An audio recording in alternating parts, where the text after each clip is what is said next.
ఇప్పటికే నెల్లూరు జిల్లా రామాయపట్నం, శ్రీకాకుళం జిల్లా మూలపేట పోర్టు పనుల ప్రారంభం, శరవేగంగా నిర్మాణం. కాకినాడ గేట్వే పోర్టులో శరవేగంగా సాగుతున్న పనులు మచిలీపట్నం ప్రజల దశాబ్దాల కలను నెరవేరుస్తూ నేడు మచిలీపట్నం గ్రీన్ఫీల్డ్ పోర్టుకు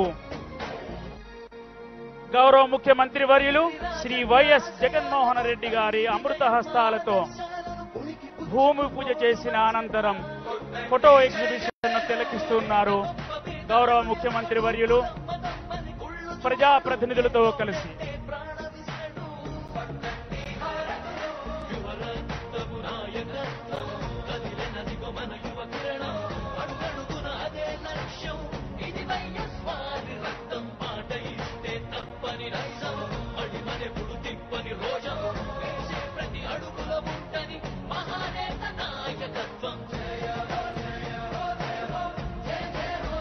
మచిలీపట్నం గ్రీన్ఫీల్డ్ పోర్ట్ అంచనా వ్యయం 5,156 కోట్లు, సుమారు 1,923 ఎకరాలలో 4 బెర్తుల నిర్మాణంతో బొగ్గు, సాధారణ కార్గో,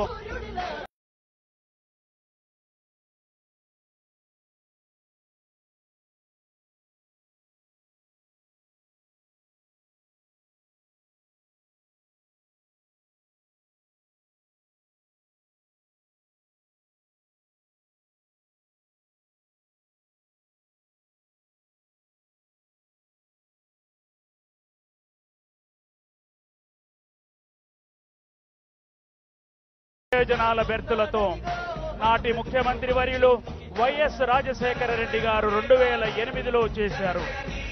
ఏడాదికి 35 మిలియన్ టన్నుల ఎగుమతి దిగుమతి లక్ష్యంతో ప్రత్యక్ష పరోక్ష ఉపాధి 25,000 మందికి.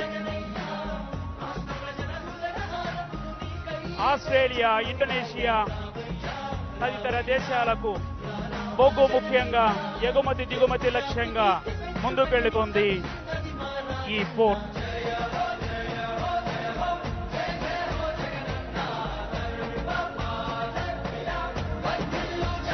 ఉత్తరాన కాకినాడ, దక్షిణాన రామాయపట్నం, వైజాగ్ చెన్నై కారిడార్ను కలుపుతూ అభివృద్ధి లక్ష్యాలను సాధించనున్నది బందర్ పోర్ట్.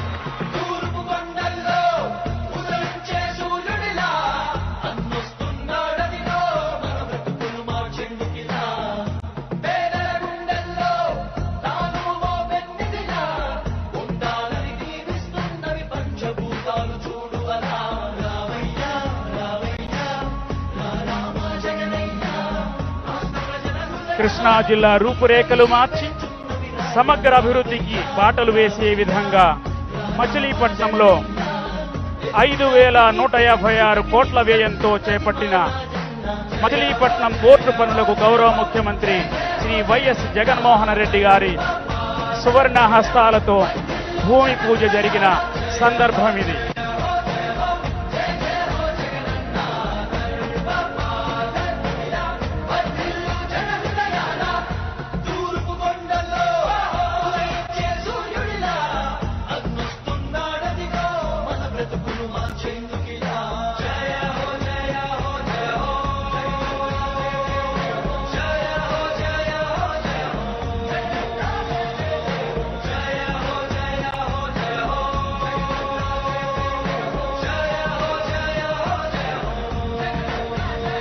పోర్టు అభివృద్ధి పనులను స్థానిక ప్రజాప్రతినిధులు, ఉన్నతాధికారులు గౌరవ ముఖ్యమంత్రి గారికి వివరిస్తున్నటువంటి దృశ్యాన్ని మనం చూస్తున్నాం.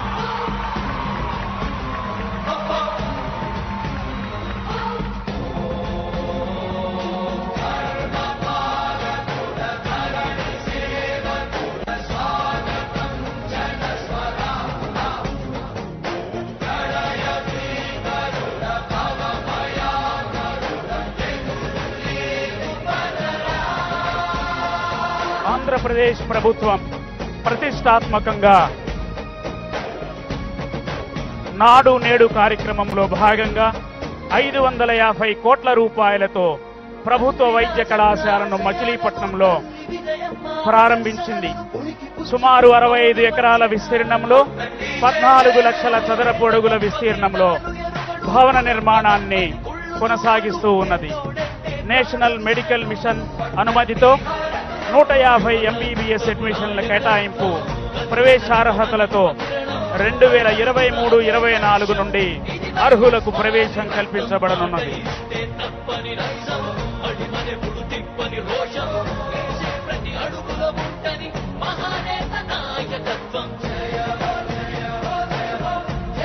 జూలై 23 నాటికి అన్ని హంగులతో హాస్పిటల్ డిపార్ట్మెంట్ అన్ని విభాగాలతో మన ప్రాంతంలో మణిహారంగా పేదలకు ఆపన్న హస్తంగా ఈ వైద్య కళాశాల రూపుదిద్దుకోనున్నది.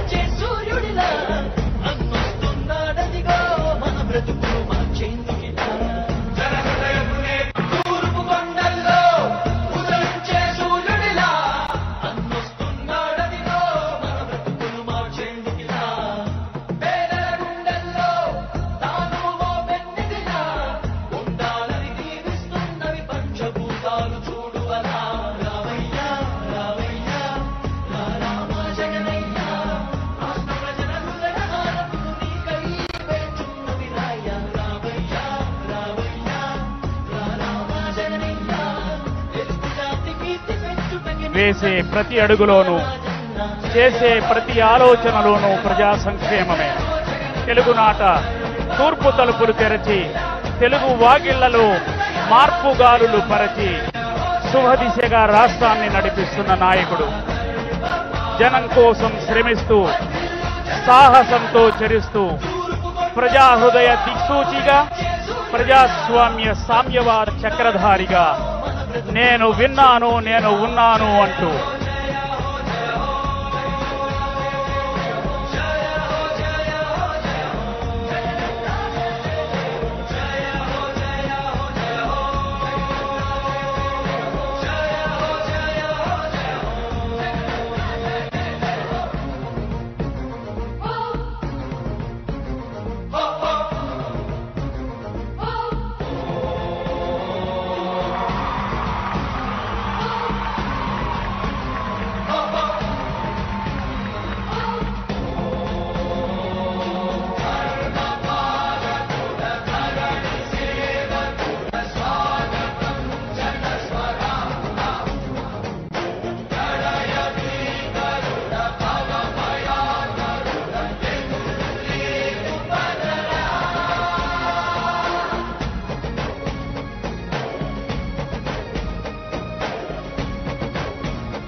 ఆశయాలను తల్లి విజయమ్మ ఆదర్శాలను పులికి పుచ్చుకున్నోడు వచ్చనా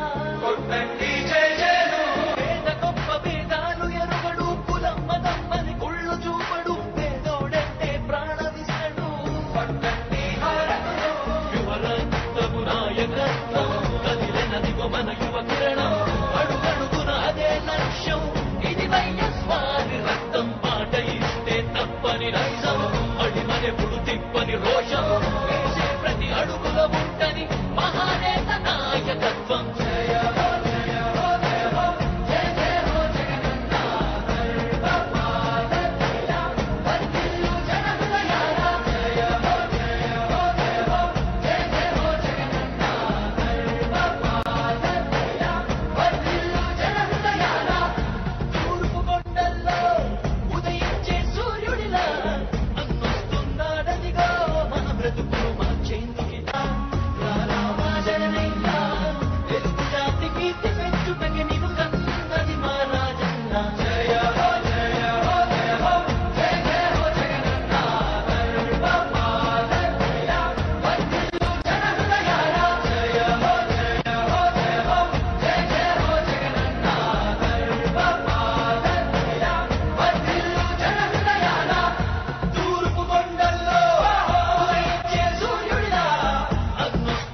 ప్రజా సంక్షేమమే పరమావధిగా, ప్రజాభిమానమే ఆస్తిగా, పేద ప్రజల అభ్యసన ధ్యేయంగా పనిచేస్తున్నటువంటి మన గౌరవ ముఖ్యమంత్రి వర్యులు దివంగత నేత వైఎస్ రాజశేఖర రెడ్డి గారి ప్రతిమకు పుష్పాంజలిని ఘటించడానికి ప్రజాప్రతినిధులతో సోదరీమణులతో సంసిద్ధులైనారు. జిల్లా ఇన్ఛార్జి మంత్రివర్యులు శ్రీమతి ఆర్కే రోజా గారు, స్థానిక శాసనసభ్యులు గౌరవనీయులు శ్రీ పేర్ని వెంకటరామయ్య గారు, ఇతర ప్రజాప్రతినిధులు, గౌరవ ముఖ్య మంత్రి గారి తండ్రి గారు వైఎస్ రాజశేఖర రెడ్డి గారి ప్రతిమకు పుష్పాంజలిని ఘటించి ఈ ప్రాంత ప్రజల చిరకాల స్వప్నానికి వెలుగునిచ్చే కార్యక్రమానికి జ్యోతి ప్రకాశనంతో శ్రీకారం చుట్టిన సందర్భం ఇది.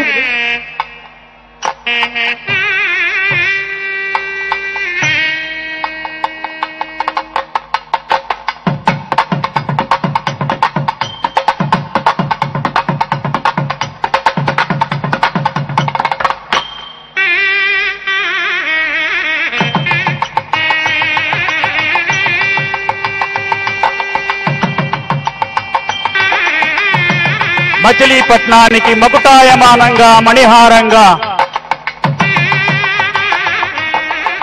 రూపుదిద్దుకోనున్న ఈ పోర్టు నిర్మాణానికి జ్యోతి ప్రకాశనంతో ప్రకాశాన్ని వెలుగుని ఇచ్చారు.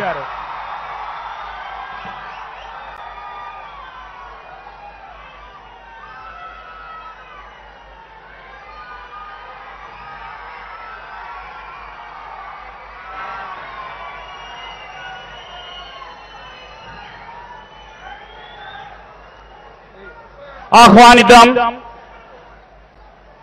స్వాగతోపన్యాసం చేయడానికి Shri P Rajababu garu, collector and district magistrate Krishna వారిని శ్రీ పి రాజాబాబు ఐఏఎస్ వారు, collector and district magistrate Krishna స్వాగతోపన్యాసం ఇస్తారు.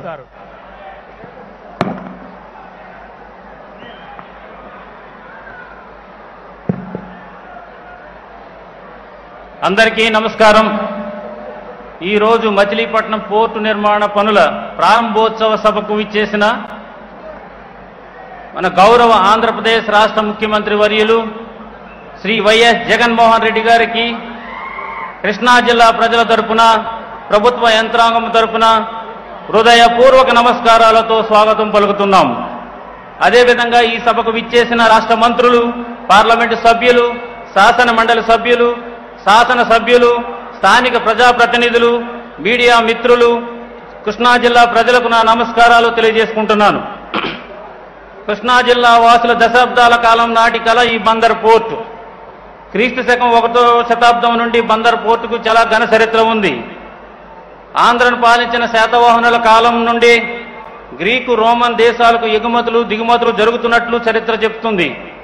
16వ శతాబ్దంలోనే 2 లక్షల జనాభా కలిగి దేశంలోనే 3వ పెద్ద పురపాలక సంఘంగా వాణిజ్య వర్తక రంగంలో పేరు పొందిన నగరం మన మచిలీపట్నం. ఇంత వైభవంతో వెలుగొందిన మచిలీపట్నం కాలక్రమేణా ప్రాధాన్యత కోల్పోయింది. ఉపాధి అవకాశాలు లేక వలసలు పోవడం వల్ల దేశంలో జనాభా తగ్గుతున్న నగరాలలో మచిలీపట్నం ఒకటిగా పేర్కొనబడింది.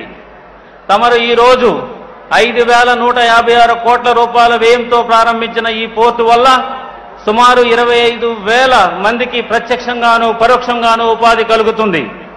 అదేవిధంగా 422 కోట్ల రూపాయలతో నిర్మిస్తున్న ఫిషింగ్ హార్బర్ వల్ల 550 షిప్ బోట్లు బెర్తులు బోట్లకు బెర్తలు కల్పించబడ్డాయి. వీటితో వారికి మెరుగైన ఆదాయం లభిస్తుంది. అదేవిధంగా 550 కోట్లతో మెడికల్ కాలేజ్ పనులు దాదాపు పూర్తిగా వస్తున్నాయి. మీరు సంకల్పించిన ఈ మౌలిక సదుపాయాల వలన మచిలీపట్నం మళ్లీ పూర్వ వైభవాన్ని సంతరించుకుంటుంది. ఈ ప్రాంతంలో ఎన్నో అనుబంధ పరిశ్రమలు, పోర్టు ఆధారిత పరిశ్రమలు ఏర్పడి ఊహించని విధంగా మొత్తం కృష్ణా జిల్లా అభివృద్ధి చెందుతుంది.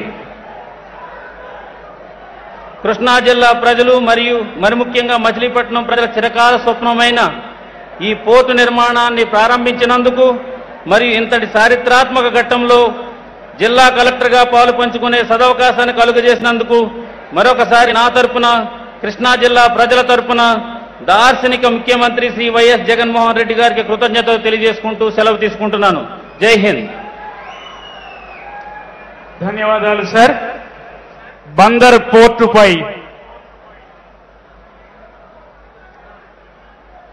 దృశ్య శ్రవణ లఘు చిత్ర ప్రదర్శనను ఇప్పుడు తిలకిద్దాం.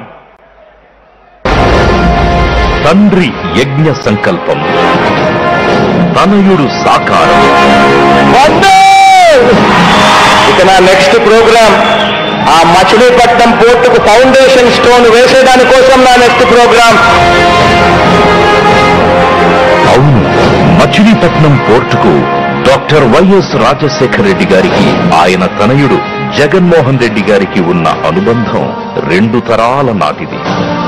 1970ల వరకు యాంకర్ పోర్టుగా ఉండిన బందర్ పోర్టును తిరిగి వాడకంలోకి తెద్దామని నాడు నేడు ఎమ్మెల్యేగా ఉన్న పేర్ని వెంకటరామయ్య గారు నాటి సీఎం వైఎస్ఆర్ ను అడగగా, యాంకర్ పోర్టు కాదు, ఏకంగా డీప్ వాటర్ పోర్టుగా మారుద్దామని జలయజ్ఞ సూత్రధారి అయిన రాజన్న ఆనాడిచ్చిన మాట నేడు ఆయన తనయుడు జగనన్న నెరవేర్చడం యాదృచ్ఛికం మాత్రమే కాదు, ఆ కుటుంబానికి ఈ పోర్టుతో ఉన్న అనుబంధానికి ప్రతీక.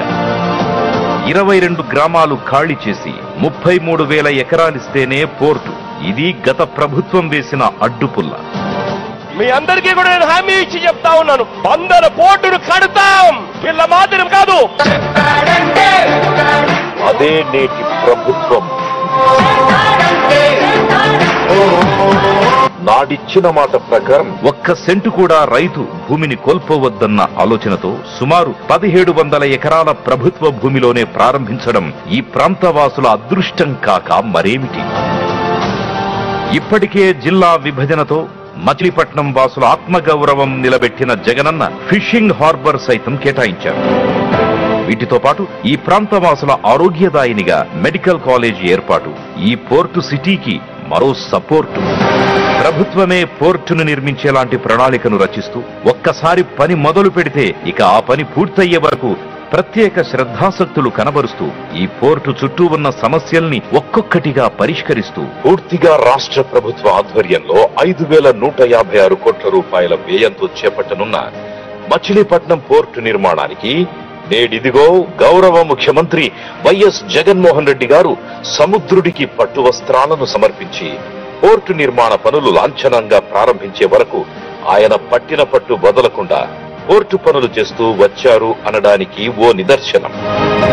మచిలీపట్నంలో పోర్టు వస్తేనే నిజమైన అభివృద్ధి అనేది జరిగేది. అటువంటి పోర్టులు వస్తేనే బాగుపడే ప్రాంతాల అధ్యక్ష బాబనపాడు, మచిలీపట్నం, ప్రకాశం జిల్లాలోని రామయ్యపట్నం ఇటువంటి పోర్టులను తీసుకొని వచ్చి కట్టడానికి 15,000 కోట్ల రూపాయలు ఖర్చు అవుతుంది అని చెప్పి వేశారు అధ్యక్ష.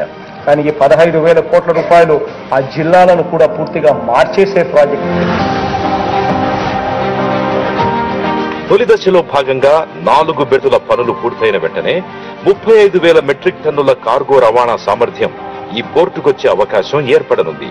ఇక తుది దశలో మొత్తం 16 బెర్తులతో మొత్తం 116 మిలియన్ మెట్రిక్ టన్నుల కార్గో రవాణా సామర్థ్యంతో పోర్టు నిర్మాణం జరుగుతుంది. మచిలీపట్నం పోర్టు నిర్మాణపు పనులు 30 నెలల్లో పూర్తి చేసే విధంగా ఒప్పందం జరగడం ద్వారా వేలాదిగా ఉద్యోగ ఉపాధి అవకాశాలకు ఇక ద్వారాలు తెరుచుకున్నట్టే. ఇది ఏళ్ల నాటి కృష్ణా జిల్లా వాసుల స్వప్నం, తండ్రి రాజశేఖర్ రెడ్డి దృఢ సంకల్పం, తనయుడు జగన్మోహన్ రెడ్డి సాకారం. ప్రతి ప్రాంతం తన ప్రాంతమే అన్న దృక్పథం, ఎటు చూసినా సంక్షేమం, అభివృద్ధి అద్వితీయం. రాష్ట్ర సర్వతోముఖాభివృద్ధే జగనన్న ప్రభుత్వ లక్ష్యం.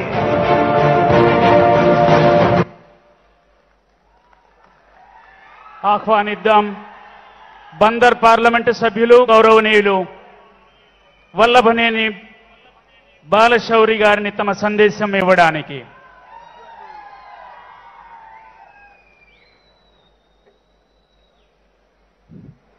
ఈ కార్యక్రమానికి ముఖ్య అతిథులు మన dynamic chief minister YS Jaganmohan Reddy గారు, వేదిక మీద ఉన్నటువంటి పెద్దలందరూ, ఈ పోర్టు పనులు ముఖ్యమంత్రి గారు ప్రారంభోత్సవం చేసి ఈ బహిరంగ సభకు విచ్చేసినటువంటి అనేక ప్రజానికానికి కూడా మొట్టమొదటిగా నా హృదయపూర్వక నమస్కారాలు. మనందరికీ తెలుసు, బందరు పోర్టు అంటే ఇక్కడ ఉన్నటువంటి ప్రజల దశాబ్దాలు కాదు శతాబ్దాల కాలం నుంచి ఇది తీరని కోరిక. 1700 సంవత్సరాల్లోనూ ఇక్కడ కలెక్టరేట్ ఆఫీసు ప్రారంభమై ఆ రోజుల్లోనే డచ్ వారు పోర్చుగీసు వారు ఏదో ఒక జట్టి గట్టి పోర్టు పనులు చేసినటువంటిది మనం చరిత్రలో చూశాం.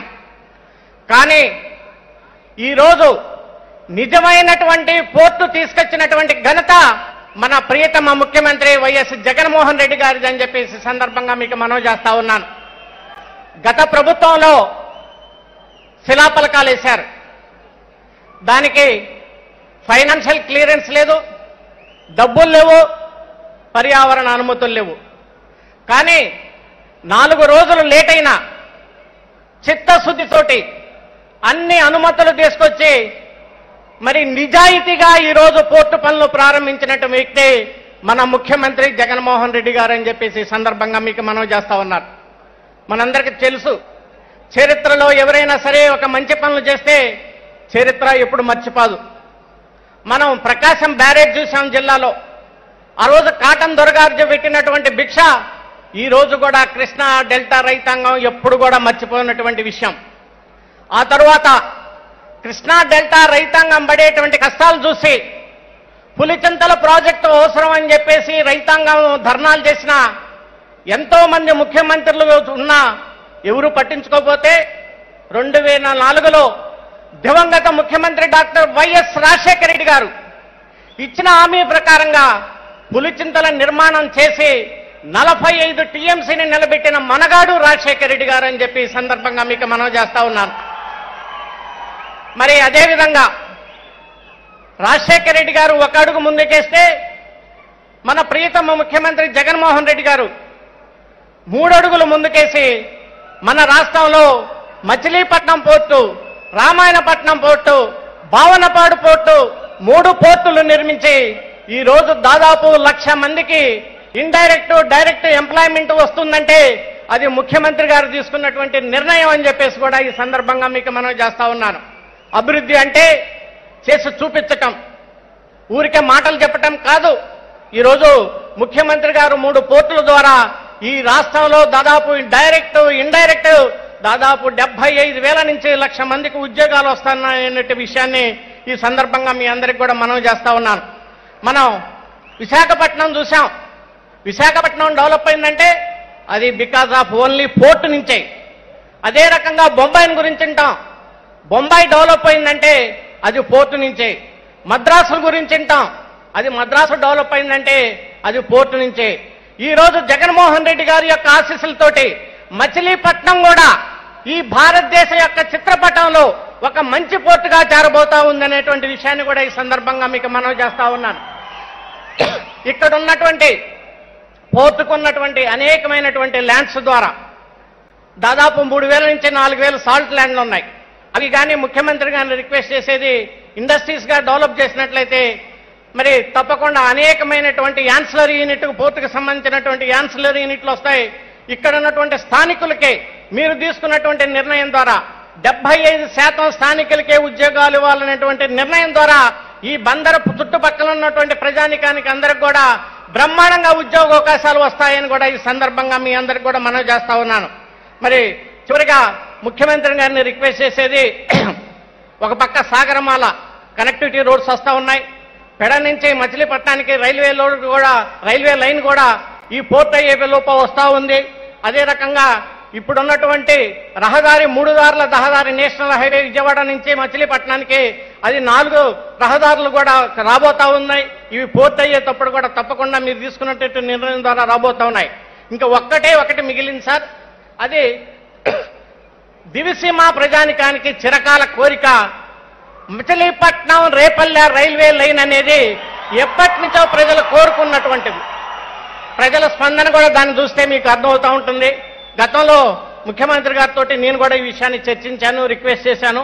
పిఎం గతిశక్తి అనేటువంటి స్కీమ్ ద్వారా ప్రాజెక్టులో దీన్ని కూడా పోర్టు ప్రాజెక్టులో ఇంక్లూడ్ చేసి ఈ దివిసీమ ప్రజల యొక్క కోరికని నెరవేర్చాలంటే మచిలీపట్నం నుంచి రేపల్లెకి లైన్ వేస్తే ఇప్పుడు పోర్టుకు కూడా అది చాలా బ్రహ్మాండమైనగా ఉపయోగపడుద్ది. ఎందుకంటే మచిలీపట్నం నుంచి విజయవాడ వెళ్ళి అటు మద్రాస్ వెళ్ళాలంటే దాదాపు 55 కిలోమీటర్ల లాంగ్ అయింది.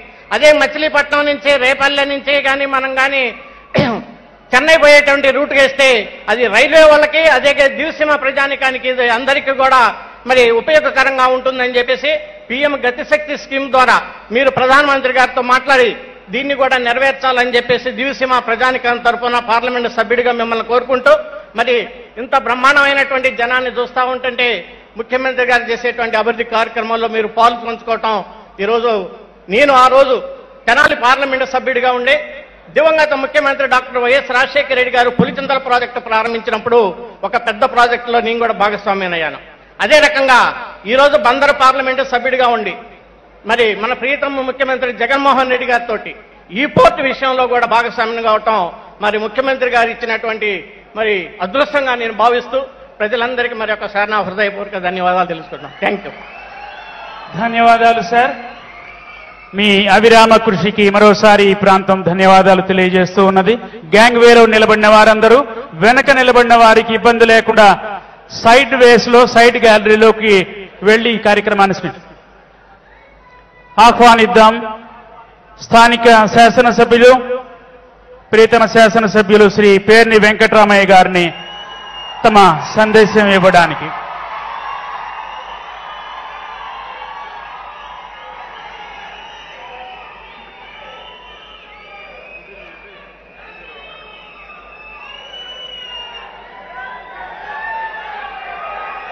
మనందరి ప్రియతమ నాయకుడు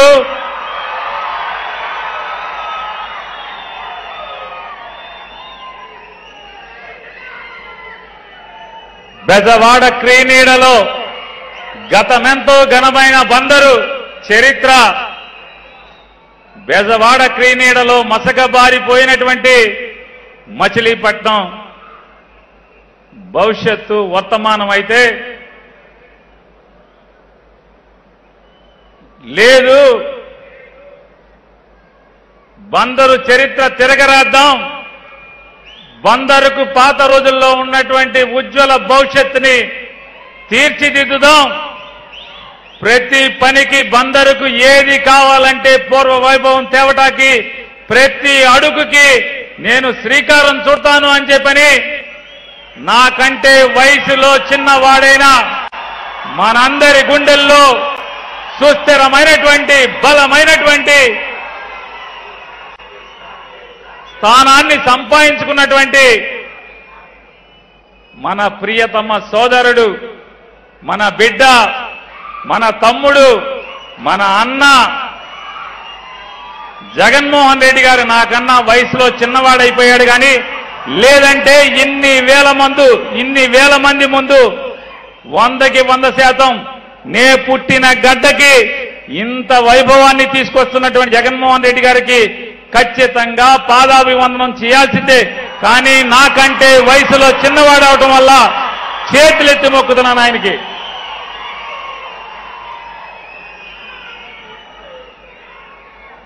జగన్ గారు నవ్వుతున్నాడు. నేనేమన్నా అబద్ధాలు చెప్తున్నానా? నేనేమన్నా సొల్లు కబుర్లు చెప్తున్నానా? జగన్ గారి దగ్గర ఏమన్నా మార్కులు కొట్టేటానికి మాట్లాడుతున్నానా? బందరికి మేలు చేస్తానికి వచ్చాడా రాలేదా ఆయన?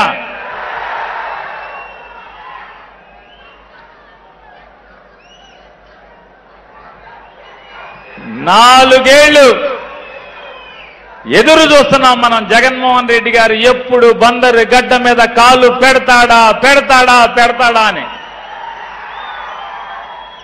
జోగి రమేష్ను చూసినా, సింహాద్రి రమేష్ను చూసినా, కొడాలి నానిని చూసినా, మైలవరం ఎమ్మెల్యేని చూసినా, ఉదయభానుని చూసినా, ఎల్లంపల్లి సీనుని చూసినా, రక్షణ నిధి చూసినా, వీళ్ళందరినీ చూసినప్పుడు నాకు కొద్దిగా ఈర్ష్య కలుగుతూ ఉండేది. మనం జగన్ గారికి ప్రేమిస్తున్నాం కదా, మన ఊరు ఎందుకు రాడు అని చెప్పని ఏదో ఒక బటన్ నొక్కుతాకి మా ఊరు కూడా రావయ్యా అని అడుగుతూ ఉండేవాడిని. ఏదో ఒక బటన్, నీ ఇష్టం, ఆటో ఒడికి డబ్బులా, మత్స్యకారి భరోసానా, అమ్మఒడా, ఆసరానా, ఏదో ఒక దానికి మా ఊరు రావయ్యా అన్నాడు.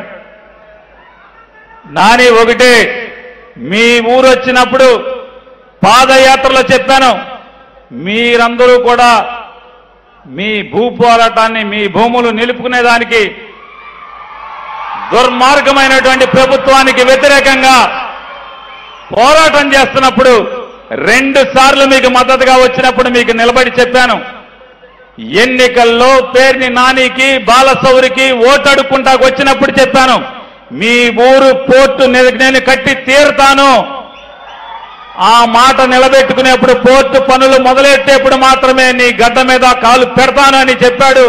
ఇవాళ రాముడు, లక్ష్మణుడు, మునులు యజ్ఞం చేస్తున్నప్పుడు రాక్షసులు ఎలా అయితే యజ్ఞాన్ని భగ్నం చేయటం కోసం రక్తం, చీము ఎట్లా అయితే కుండలతో పోసి పాడు చేయడానికి ప్రయత్నం చేశారు, 4 ఏళ్ల నుంచి చంద్రబాబు నాయుడు ఆయన తాబేదారులు బందరు పోర్టు అడుగు ముందుకు పడనివ్వకుండా హైకోర్టులో 4, సుప్రీంకోర్టులో 2 దావాలేసి తిప్పి మీరు అనొచ్చు 4 ఏళ్ళు ఎందుకు పట్టింది అని. ఆ మధ్య మహేష్ బాబు సినిమా వచ్చింది. ఏం సినిమా? దాంట్లో లోడెత్తను రా, చెక్ పోస్ట్ టైం అవుతుంది అంటాడు. ఏం సినిమా అది? లోడెత్తరా, టైం అయిపోతుంది అంటాడు ఒక ఆయన. ఆయన ఉండటం వల్ల ఇన్నాళ్ళు 4 ఏళ్లు పట్టింది. చంద్రబాబుకి ఎక్కడ బలం ఉందో మనకు తెలుసు కదా. నక్క చిత్తులు చంద్రబాబుకి ఎక్కడ బలం ఉంది? ఎక్కడ బలం ఉంది? జనంలో బలం ఉందా? మీలో ఉందా? ఎక్కడుంది? ఎక్కడ? లోడెత్తరా అనేటువంటి ఆయన ఉన్నాడు కదా. 4 ఏళ్లు ఆయన ఇంటికి వెళ్తే కానీ మనకు బందరికి కోర్టుల్లోంచి ఆ దావాలన్నీ కూడా బయటకు వచ్చిన పరిస్థితి లేదు. ఇన్నేళ్లకి మనోళ్ళు కొంతమంది మాట్లాడుతున్నారు, 5 ఏళ్లు బాగా అనుభవించేసిన వాళ్ళు ఏమనంటే 4 ఏళ్లు ఏం చేశారు, నిద్రపోయారని. 4 ఏళ్లు మీరు పెట్టినటువంటి కోర్టుల్లో తెచ్చిన స్టేలన్నీ కూడా తప్పుకుని అవన్నీ కూడా చిక్కుముళ్ళు ఎప్పదీయటానికి మొక్కబోని ధైర్యంతో జనాన్ని, దేవుణ్ణి నమ్ముకున్నటువంటి జగన్మోహన్ రెడ్డి కాబట్టి, మొండోడు కాబట్టి, మీరెన్ని తిప్పలు పడినా, ఎన్ని చిక్కుముళ్ళేసినా అన్ని విడదీసి జయించాడు. ఇవాళ తన పంతాన్ని నెగ్గించుకుని ఇవాళ బందరు వాసులకి కలైనటువంటి, మనందరి కలైనటువంటి బందరు పోర్టు నిర్మాణానికి పనులు ప్రారంభోత్సవానికి బందరు గడ్డ మీద కాలు పెట్టాడు. మీ అందరికీ చూశారా? అక్కడ పూజ చేసి, సముద్రుడికి పూజ చేసి, గంగమ్మ తల్లికి, సముద్రుడికి బట్టలిచ్చి పనులు ప్రారంభోత్సవం చేయటం అనేది. ఇవాళ ఒక పేపర్ అతను రాస్తున్నాడు, ఏమండి జగన్మోహన్ రెడ్డి గారు, ఎన్నికలు ఇంకా సంవత్సరం ఉందనగా బందరు పోర్టు గుర్తుకొచ్చిందా నీకు, ఇప్పుడు వచ్చావు శంకుస్థాపనకి అని చెప్పి మాట్లాడుతున్నాడు. ఆ పేపర్ అతనికి చెప్తున్నాను, 2014లో మీ ఫ్రెండ్ గెలిచాడు కదా, జూన్లో ప్రమాణ స్వీకారం చేశాడు కదా, బందరు పోర్టుకి ఎప్పుడు శంకుస్థాపన చేశాడో తెలుసా? ఆంధ్రజ్యోతి రాధాకృష్ణనే మాట్లాడేది. మొన్న రాశావు కదా, మా ఊరి మీద కడుపులో మంటంతా, ఎప్పుడు చేశాడు తెలుసా? 2019 మార్చి 7వ తారీఖున, అంటే ఇంకో వారం రోజుల్లో నామినేషన్లు వేస్తానంటే శంకుస్థాపన చేశాడంట. రాధాకృష్ణ మన నమ్మమంటాడు. జగన్మోహన్ రెడ్డి గారు మన పోర్టుకు పనులు ప్రారంభోత్సవం చేయడమేమో కానీ తెలుగుదేశం వాళ్ళందరూ కూడా ఇనో ప్యాకెట్లు తాగలేక చచ్చిపోతున్నారు మొత్తం అంతా కూడా. ప్యాకెట్లు అసలు మార్కెట్లో టైట్ అయిపోయినాయి. ఏంటి అంటే తెలుగుదేశం మొత్తం అందరూ కూడా కొనుక్కెళ్ళిపోతున్నారు ఇనో ప్యాకెట్లు అని చెప్పని. ఇవాళ జగన్మోహన్ రెడ్డి గారు ఎన్నికలకు వచ్చారు. వచ్చినప్పుడు ఆయన ఈ బందరు వాసులకి 4 మాటలు చెప్పారు. మీకు ఒకసారి మళ్ళీ గుర్తు చేస్తున్నాను. నేను నానిని అడిగాను, మీ ఊళ్ళో పేదోళ్ళు ఉన్నారా అని అడిగాను. అన్నారు బాగా ఉన్నారు సార్ అన్న. ఇళ్ల స్థలాలు ఏమన్నా చంద్రబాబు ఇచ్చాడా అని అడిగారు. ఈ భలే వాళ్ళు సార్ మీరు, జగన్మోహన్ రెడ్డి గారు చంద్రబాబు ఏంటి ఇళ్ల స్థలాలు ఏంటండి, ఎక్కడ మాటలు మీరు? ఆ జన్మకి ఎప్పుడు 14 ఏళ్ళు ముఖ్యమంత్రి చేశాడు, ఏనాడన్నా ఎవరికన్నా సెంటు భూమి పట్టా ఇచ్చింది ఎక్కడ ఉందా అండి? మీరు కొత్తగా మాట్లాడతారేంటండి ఇవన్నీ? అదేమన్నా రాజశేఖర రెడ్డి, రాజశేఖర రెడ్డికి ఒక కొడుక పేదోళ్ళ కోసం పట్టించుకుంటాకి, పేదోళ్ళకి ఇళ్ల స్థలాలు ఇవ్వటాకి? అంటే ఎంతమంది ఉంటారన్నాడు. ఓ 10,000 పైచీలకు మంది చంద్రబాబు కాగితాలు పెట్టారండి మున్సిపల్ ఆఫీసులో, అర్జీలు ఉన్నాయి ఎంఆర్ఓ ఆఫీసులో అంటే ఆయన చెప్పారు ఆ రోజు. నేను దారిలో నానిని అడిగాను, ఈ ఊళ్ళో ఇల్లు లేని స్థలాలు కావలసినటువంటి పేదవాళ్ళు ఎంతమంది ఉంటారు అని. ఓ 10,000 పైచీలకు ఉంటారు అనుకుంటా అండి. అప్లికేషన్లు పెట్టారు పాత గవర్నమెంట్లో, చంద్రబాబు గవర్నమెంట్లో అని చెప్పాడు. నేను ఈ రోజే మీకు మాటిస్తున్నాను, మీ అందరి చల్లని దీవెనలతో, దేవుడి దయతో మనందరి ప్రభుత్వం రాగానే 10,000 కాదు 15,000 కాదు, ఎంతమంది ఉంటే అంతమందికి పొలాలు కొని స్థలాలు పంచిపెడతాను అని చెప్పి జగన్మోహన్ రెడ్డి గారు ఆ రోజు చెప్పారు. సార్ జగన్మోహన్ రెడ్డి గారు, మీరు ఎన్ని బందరు నియోజకవర్గంలో ఎన్ని ఎకరాలు మీరు కొన్నారో తెలుసా సార్ మీరు?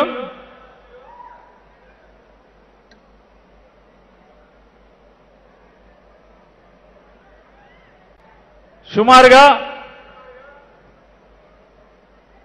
450 ఎకరాలు ఈ నియోజకవర్గంలో భూమి కొనుగోలు చేసి 5,750 మందికి 34 పంచాయతీల్లో దాదాపుగా 34, ఇంకొక 3 పంచాయతీలు 4 పంచాయతీల్లో జగనన్న ఫస్ట్ ఫేజ్లో ఇళ్ల స్థలాలు ఇవ్వాల్సి ఉంది. మిగతా అన్ని కూడా 5,750 మందికి, బందరు మున్సిపాలిటీలో 19,340 మందికి వెరసి ఇప్పటి వరకు జగన్మోహన్ రెడ్డి గారి దయతో, జగన్మోహన్ రెడ్డి గారి చల్లని దీవెనలతో, ఆయన సంతకంతో బందర్లో ఇచ్చిన పట్టాల సంఖ్య 25,090 పట్టాలు ఇప్పటికీ పేదవాళ్ళకి ఇవ్వడం జరిగింది. సాధారణంగా ఎవడైనా రాజకీయ నాయకుడు కొన్ని ఇళ్ల స్థలాలు ఇచ్చి పేరు పెట్టుకుంటారు. పేరు నాని గడి పట్టాలు ఇస్తే పేరు నాని నగరం, పేరు నాని కాలనీ అని. అంటే ఒక 10 ఇళ్ళు, 50 ఇళ్ళు, 100 ఇళ్ళు. అయ్యా జగన్మోహన్ రెడ్డి గారు, మీ బలం లేకపోతే మీరు చేసినటువంటి మేళ్లు మీకే తెలియట్లా. మా ఊళ్ళో కాలనీలు కాదు, ఒక ఊరే నిర్మాణం చేయబోతున్నారు మీరు. ఒకే ఒక సింగిల్ లేఅవుట్, 326 ఎకరాల 40 సెంట్లు సింగిల్ లేఅవుట్, 15,751 పట్టాల్ని కరగ్రహారం అనే గ్రామంలో బందరు చుట్టూ, బందరు ఆనుకుని, మున్సిపాలిటీని ఆనుకుని 326 ఎకరాలు సింగిల్ లేఅవుట్ ఇచ్చారు జగన్ గారు. అంటే బందర్కి పోటీగా మరొక ఊరు నిర్మాణం 15,751 ఇళ్ళు వస్తున్నాయి అంటే మరొక ఊరు నిర్మాణం చేయబోతున్నారు. నువ్వు చెప్పినా తగ్గేది లేదు, నేను ఆపను. 4 ఏళ్ల జగన్ గారు వచ్చారు, నువ్వు గోకినా నువ్వు లాగినా నేను మాత్రం ఆపేది లేదు మీటింగ్. అందుకే రిటైర్ అయిపోతున్నాను కూడా.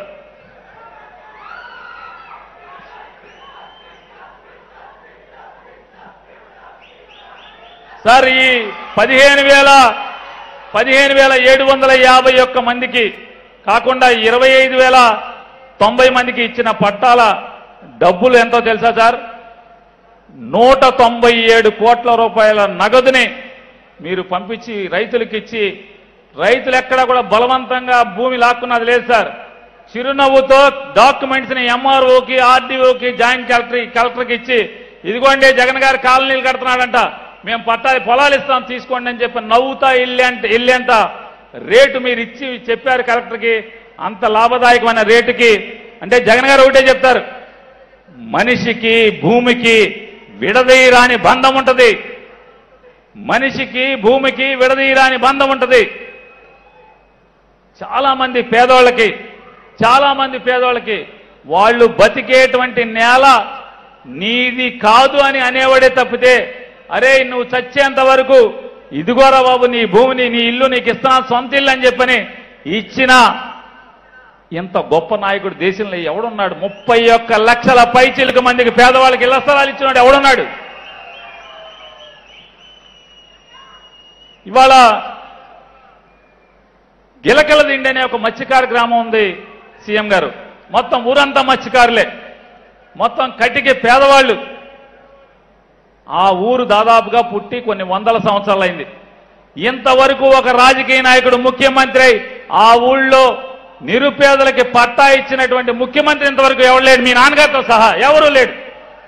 ఇవాళ జగన్మోహన్ రెడ్డి గారు 1050 మందికి ఆ గడ్డ మీద పట్టాలు ఇచ్చారు. గిలకల దీంట్లో ఆ ఊరు నానుకునే వాళ్ళందరూ కూడా సముద్రంలోకి వేటాడుకు బతికే వాళ్ళందరూ కూడా వాళ్ళ జీవన భృతి పోకుండా ఉండటం కోసం 1000 మందికి చరిత్రలో మొదటిసారి, ఆ ఊరు చరిత్రలో మొదటిసారి పట్టా ఇచ్చిన మొగోడు ఎవడన్నా అంటే జగన్మోహన్ రెడ్డి గారు. ఇది ఇళ్ల స్థలాల చరిత్ర ఆయన చెప్పాడు ఆ రోజు. కానీ చెప్పని మాట ఒకటి ఉంది.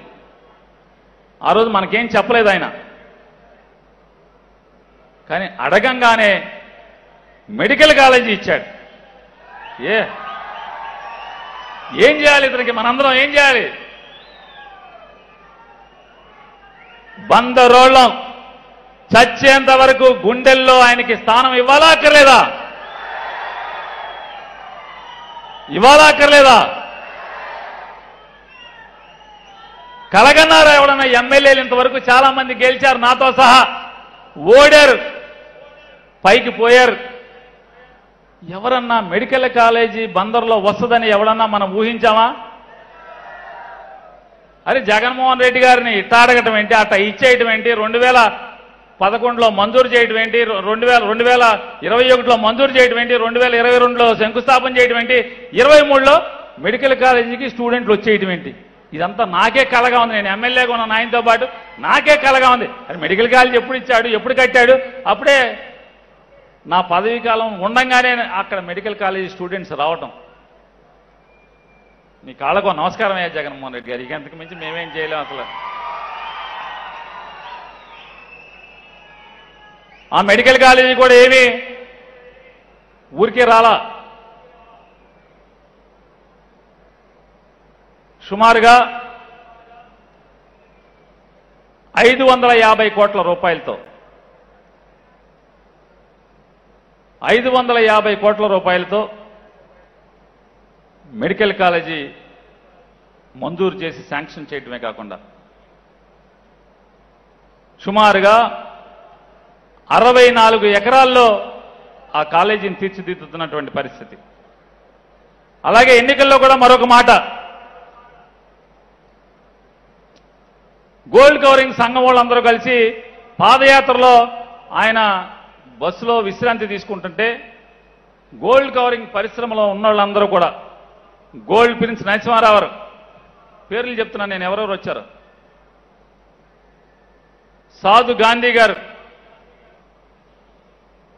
ఇట్లా అనేక మంది, సిలార్ దాదా గారు, దాదా గోల్డ్, దాదా బ్యాంగిల్స్, అలాగే నోకల్ సురేష్, మళ్ళా ఉమా గారు, ఇట్లాంటి చాలా మంది పెద్దల బందర్లో ఉన్నటువంటి పెద్ద పెద్ద కంపెనీల వాళ్ళందరూ కూడా వచ్చారు. వచ్చి జగన్మోహన్ రెడ్డి గారు అడిగారు, సార్ గోల్డ్ కవరింగ్ పరిశ్రమ సార్, అవును మీ ఊరు బాగా రోల్డ్ గోల్డ్కి ఫేమస్ కదా అంటే, సార్ ఇక్కడ జీవన భృతి ఇది అంటే వాళ్ళ నోటితో వాళ్ళు చెప్పారు, సుమారుగా 40 నుంచి 50 వేల మంది ఇళ్ల దగ్గర పనిచేసుకు బతుకుతారు సార్ రోల్డ్ గోల్డ్ మీద అని చెప్పారు. ఏం కావాలి మీకు అన్నారు. సార్ మీ నాన్నగారు ఉన్నప్పుడు కరెంటు ఛార్జీలు 3 రూపాయలు 75 పైసలు యూనిట్కి ఇచ్చేవాళ్ళు సార్, చంద్రబాబు వచ్చి ఇప్పుడు 9 రూపాయలు చేశాడు సార్, 7 రూపాయలు 65 పైసలు ప్లస్ ట్యాక్సులు అయ్యి కలిపి 9 రూపాయలు చిల్లర వచ్చిందండి. నీకు దయ ఉంటే నువ్వు గెలుస్తావు తప్పకుండా, పాదయాత్ర అయిన తర్వాత మాకు అది 3.75కి చేయమని చెప్పారు. పాదయాత్రలో వాళ్ళు అడిగిన దాన్ని ఆ రోజు చెప్పారు. మళ్ళీ ఎలక్షన్లో ఓటు అడుగుతాకు వచ్చినప్పుడు కూడా మళ్ళీ చెప్పారు.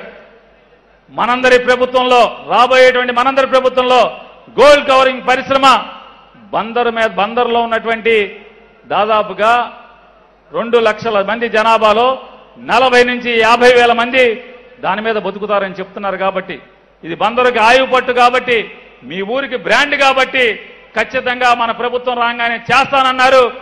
2019 మే 30వ తారీఖున ఆయన ప్రమాణ స్వీకారం చేస్తే డిసెంబర్లో ₹3.75 కరెంటు ఛార్జీలు తగ్గించి ఇప్పటి వరకు ఒక్కసారి ఏ గోల్డ్ కవరింగ్ పరిశ్రమ అతను అడగండి, జగన్ గారు చెప్పాడంటే చేస్తాడంటే నా కాదా అనేది ఏ గోల్డ్ కవరింగ్ అయినా అడగండి. ఓటే ఇచ్చి మనకు ఓటే అయిపోవచ్చు, ఏ గోల్డ్ కవరింగ్ కూడా అడగండి. ఖచ్చితంగా ఆ పరిశ్రమ వాడిని అవునా కాదా, జగన్మోహన్ రెడ్డి చెప్పాడంటే చేస్తాడంటే కాదా అవునా. వెళ్ళిపోతున్నా సార్, తప్పదు. ఆయన జగన్ గారిని తొందరగా ఆయన మాట్లాడించాలి. ఎండ వస్తుంది, వడగాల్పు వస్తుంది, ప్రజలు ఇబ్బంది పడకూడదని జగన్మోహన్ రెడ్డి గారు బాధపడుతున్నాడు. నువ్వు దిగిపోరా బాబు, నువ్వు దొబ్బి ఆయన వస్తాడని చెప్తున్నాడు. తప్పదు. ఇక మా లాస్ట్ మళ్ళీ జగన్మోహన్ రెడ్డి గారితో నేను కలిసి మీటింగ్ ఉంటుందో ఉండదో నాకే తెలియదు, కాబట్టి తప్పదు. ఇక ఆయన బాధ భరించాల్సిందే నన్ను. అలాగే ఆయన ఆ మీటింగ్లో కూడా చెప్పారు, మంచిళ్ళు కావాలంటే మంచిళ్ళు ఇవ్వకపోతాం ఏంటన్నాడు. జగన్మోహన్ రెడ్డి గారు మాట చెప్పారు, మన ప్రభుత్వం రాగానే జూన్ జూలై మాసంలోనే ప్రతిరోజు 50,000 లీటర్లు గోల్డ్ కవరింగ్ పరిశ్రమకి మచిలీపట్నం నుంచి మున్సిపాలిటీ నుంచి కూడా ఇవ్వటం జరిగిందని చెప్పినది జగన్మోహన్ రెడ్డి ప్రభుత్వం చెప్పిందంటే చేస్తుందంతే అనేది మీ అందరికీ చెప్తూ, అలాగే జిల్లా మన బందరు బాగుపడాలంటే జిల్లా విభజన ఒకటే ఏకైక మార్గం అని మాతో మాట్లాడేవాళ్ళు ఆయన. ఆ మాట ప్రకారం బందర్ని బాగు చేయడం కోసం, బందరు వైభవాన్ని తీసుకురావడం కోసం సార్ మేము చెప్తే జగన్మోహన్ రెడ్డి గారు మీకు అతిశయోక్తిగా ఉంటుంది, రఘురామ్ లాంటి వాళ్ళకి బాధగా ఉంటుంది, కానీ ఎందుకంటే వాళ్ళు బెజవాడవాళ్ళు కాబట్టి. మా ఊళ్ళో కలెక్టర్ ఆఫీసు కానీ మిగతా జిల్లా ఆఫీసులన్నీ ఒక్కొక్క ఆఫీసు మాయమవుతూ వచ్చినాయి సార్. ఏంటయ్యా నువ్వు మరీ చోద్యం చెబుతావు, ఆఫీసులు మాయమవుతాం అంటే అవును సార్ మా దగ్గర మాయమైపోయి బెజవాడలో తెరుచుకున్నాయి సార్ మొత్తం అన్ని. మీరు ముఖ్యమంత్రిగా అయ్యి మా జిల్లాని విడగొట్టి మచిలీపట్నానికి ప్రత్యేకంగా కృష్ణా జిల్లా ఏర్పాటు చేసేంత వరకు కూడా మా జిల్లాలో పాత కలెక్టర్ ఆఫీస్ తప్పితే ఒక్క ఆఫీసు లేదు సార్. అన్ని మాయమైపోయి అన్ని బెజవాడలో ఉన్నాయి సార్. ఆఖరికి మీటింగులు కూడా బెజవాడలోనే జరిగాయి సార్. సోమవారం మాత్రం కలెక్టర్ గారు వచ్చి మొక్కుబడిగా 1 గంట 2 గంటలు కూర్చుని వెళ్ళేవాడు. మిగతా రోజులన్నీ కూడా కలెక్టర్ ఆఫీస్ అంతా గబ్బిలాలు తిరుగుతూ ఉండేవి సార్. ఆ స్థితి నుంచి ఇవాళ జిల్లాలోని ప్రతి ఆఫీసరు కూడా మొత్తం అంతా కూడా పొద్దున్న నుంచి సాయంత్రం దాకా మీ పుణ్యమాని బందర్లో ఉంటున్నారు. Collector office కలకల్లాడుతుంది. గబ్బిలాలు తిరిగిన ఆఫీసులో ఇవాళ అన్ని కూడా పచ్చగా జనం తిరుగుతూ నిండుగా కనపడుతుంది సార్ మీ పుణ్యం వల్ల.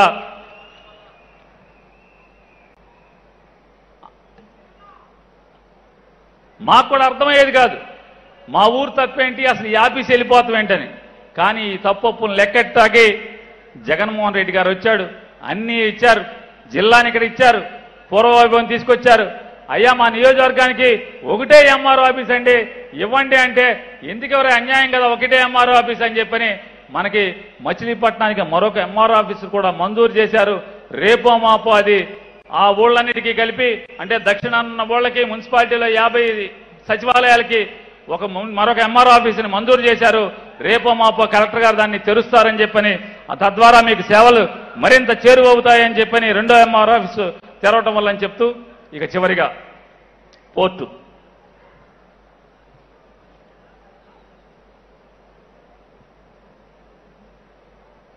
సార్ రాజశేఖర రెడ్డి గారి దగ్గరికి 2004లో నేను ఎమ్మెల్యే అవ్వగానే నవంబర్ మాసంలో ఆయన దగ్గరికి వెళ్ళాను సార్. వెళ్తే ఆయన ఏంటి వచ్చావు అన్నాడు. సార్ మా ఊళ్ళో యాంకరేజ్ పోర్ట్ ఉండే సార్, పూర్వం 70లో 60లో షిప్పు లంగరు సముద్రం మధ్యలో లంగరేస్తే అక్కడి నుంచి పడవల్లో సరుకు తెచ్చేవాళ్ళు, ఇక్కడి నుంచి సరుకులు తీసుకెళ్లి షిప్పులో వేసేవాళ్ళు సార్. దాన్ని మళ్ళీ కాకినాడలో ఉన్నట్టుగా మాకు కూడా రెస్టోర్ చేయండి సార్ అన్నారు. పిచ్చోడాని ఇంకా ఏ రోజుల్లో ఉన్నావు, యాంకరేజ్ పోర్ట్ బతకదు, డీప్ వాటర్ పోర్ట్ అని చెప్పారు. ఆ రోజు ఆయన ఇచ్చిన మాట మేరకు నిలబెట్టుకుని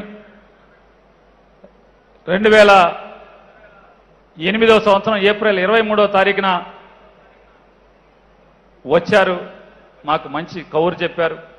కృష్ణా యూనివర్సిటీని ఇచ్చారు. కృష్ణా యూనివర్సిటీని ప్రారంభోత్సవం చేశారు. కానీ ఆ మహనీయుడు మరణించటం, అప్పటి నుంచి మళ్ళీ మీరు వచ్చేంత వరకు కూడా ఎక్కడ వేసిన గొంగళి అక్కడే ఉంది. మీరు ఇంకొకటి కూడా గమనించాలి సార్. నక్కజిత్తుల చంద్రబాబు నాయుడు అమరావతిలో తనకి తన వందిమాగదులకి వేలాది ఎకరాలు అక్రమంగా అక్రమ సంపాదనతో నల్ల డబ్బుతో అక్కడ పేదలకు ఉన్నటువంటి భూములన్నీ కూడా వాళ్ళకి డబ్బు ఎరచూపి ఆ పొలాలను తీసుకుని అది మాత్రం స్టేట్లో ఆ పొలాల రేట్లు మాత్రమే పెరగాలి, ఇంకా ఎక్కడ పొలాలు రేట్లు కూడా పెరగకూడదు. మీరు ఆశ్చర్యపోతారు సార్. బందర్లో పోర్టు అనుకుంటున్నాం, ఇక్కడ భూముల రేట్లు కానీ ఈ పరిసరాల్లో ఎక్కడా కూడా పెరగకూడదు. ఎంత దుర్మార్గమైనటువంటి ఆలోచన. 33,000 ఎకరాలు, 22 గ్రామాలు, శ్మశానాలు, పంట కాలువలు, రోడ్లతో సహా బలవంత భూసేకరణ చట్టం కింద మమ్మల్ని అందరినీ కూడా బిగించి తద్వారా అమరావతిలో తను నారాయణ ఆస్తులు మాత్రం ఆకాశానికి ఎలగాలి, జిల్లాలో ఉన్నటువంటి మిగతా ప్రాంతం అక్కడ అంతా కూడా కబంధ హస్తాల్లో ఇరుక్కుపోయి ఎక్కడ వేసిన గొంగళలాగా అక్కడే ఉండాలనేటువంటి దుర్మార్గమైనటువంటి ఆలోచనలు చేసిన పరిస్థితి మీకు చెప్పుకున్నాం సార్. ఇక అలాగే మీరు బందరు పోర్టు నిర్మాణానికి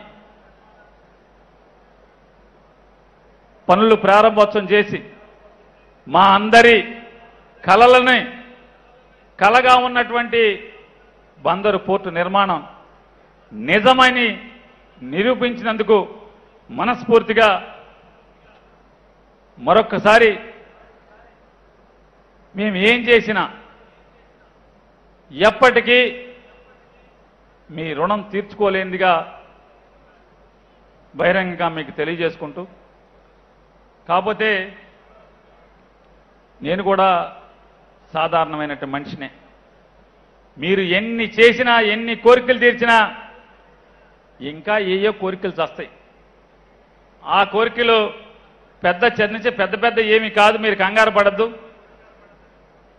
మెడికల్ కాలేజీ మీరు ఇచ్చారు, ఇవాళ రేపో మాపో ఓపెన్ చేయబోతున్నారు, దాంట్లో పిల్లల్ని చేర్చబోతున్నారు. కానీ పాత హాస్పిటల్ 550 పడకలు ఉన్నటువంటి ప్రస్తుత పాత ప్రభుత్వ ఆసుపత్రి మెడికల్ కాలేజీలోకి షిఫ్ట్ అవడానికి మరొక 2.5 ఏళ్ళు పట్టే అవకాశం ఉంది. కాబట్టి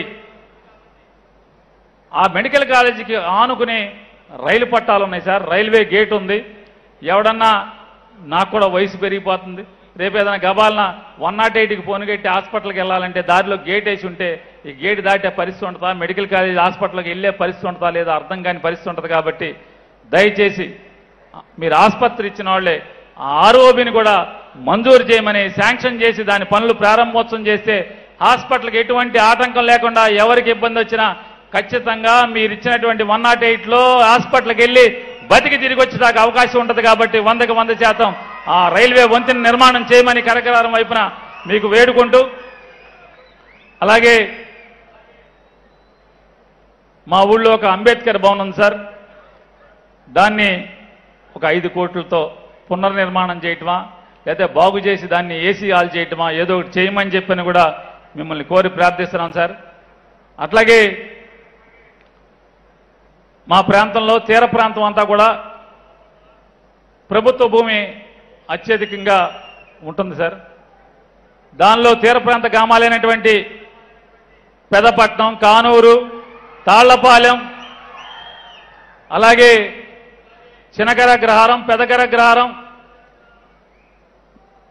అలాగే గరాల దిబ్బ, పోలాటి తిప్ప, పల్లెతమ్మలపాలెం, కోన, పాతేరు, కేపీటీ పాలెం, వాడపాలెం, యాదర, రుద్రవరం, గుండుపాలెం, చిన్నాపురం, ఈ గ్రామాలన్నింటిలో కూడా ప్రభుత్వ భూమిలో పూర్వం ఎప్పుడో నాకు ఊహ తెలియనప్పుడు ఎప్పుడో పట్టాలు ఇచ్చారంటే ఎవరికో, అది ఎవడు కూడా స్థానికుడు కాదు, వాళ్ళు ఏ రోజు కూడా భూమిలోకి దిగలేదు, ఒక్క రోజు కూడా వచ్చి సాగు చేయలేదు. పట్టా ఎవడిచ్చాడో ఆడు ఎక్కడ తీసుకుపోయాడో తెలీదు. కానీ గడిచిన 30-40 సంవత్సరాలుగా అక్కడ ఉన్నటువంటి స్థానిక పేదలు అనుభవిస్తున్నారు సార్. కానీ వాళ్ళ చేతిలో పట్టాలేదు సార్. అందరూ కటిక పేదలు సార్, వాళ్ళందరూ కూడా ఆ భూమిని నమ్ముకుంటున్నారు, ఆ భూమిని సాగు చేసుకుని బతుకుతున్నారు. కానీ వాళ్ళకి ఒక్క ఆధారం కూడా లేదు సార్. 2018 సంవత్సరంలో చంద్రబాబు వచ్చి ఆ భూములన్నింటినీ కూడా ప్రభుత్వ భూములుగా అనుభవదారులంతా కూడా ఎవరిని కూడా అందరినీ తుడిచేసి మొత్తం అనుభవదారులు ఎవరూ లేకుండా మొత్తం ప్రభుత్వ భూమి కింద రికార్డు తారుమారు చేశాడు. కాబట్టి ఆ భూముల్లో ఉన్నటువంటి అనుభవించేటువంటి ప్రతి పేదవాడికి, అర్హత గల ప్రతి పేదవాడికి కూడా వ్యవసాయ భూమికి పట్టా మంజూరు చేయమని చెప్పని మిమ్మల్ని కోరి ప్రార్థిస్తూ నాకు ఈ అవకాశం కల్పించినటువంటి జగన్మోహన్ రెడ్డి గారు మాట్లాడాల్సినటువంటి అవసరం ఉన్నప్పటికీ కూడా బాగా స్వార్థ బుద్ధితో మా ఊరికి ఇచ్చిన ఇంకా చాలేదని చెప్పని మరిన్ని కోరికలు కోరటానికి ఇంతసేపు మీ ముందు మాట్లాడినందుకు నన్ను మన్నించమని, అలాగే మరొక్కసారి మేం బందరోళం పెద్దగా డబ్బున్నోళ్ళం కాదు సార్, పేద మధ్యతరగతి వర్గాలలో. అయినా సరే మాకు డబ్బుకి పేదరికం ఉందేమో కానీ, డబ్బుకి లోటు ఉందేమో కానీ మాకు ఎవరన్నా మేలు చేస్తే చచ్చేంత వరకు ఆ మేలు చేసినటువంటి గుండెల్లో పెట్టుకు పూజించేటువంటి గొప్ప గుణం ఉంది జగన్ గారు. ఖచ్చితంగా మీరు మా ఊరికి చేసిన ప్రతి మేలుకి మేమందరం చచ్చేంత వరకు కూడా మా గుండెల్లో మిమ్మల్ని చిరస్థాయిగా స్థానాన్ని కల్పిస్తామని చెప్పని బందరోళ్ళం అటువంటి వాళ్ళం. అందుకే మమ్మల్ని బందరు పిచ్చోళ్ళు అంటారు. పిచ్చోళ్ళు అంటే ఎవరిని ప్రేమించినా బందరోళ్ళం పిచ్చిగా ప్రేమిస్తాం. మాకు ఇన్ని మేళ్లు చేసిన వాడిని జగన్ని ప్రేమించకుండా ఉంటామా? మరొకసారి జగన్కి జేజేలు చెప్తూ, రాజశేఖర రెడ్డితో పాటు నేను కూడా పనిచేశాను. కానీ రాజశేఖర రెడ్డిని కూడా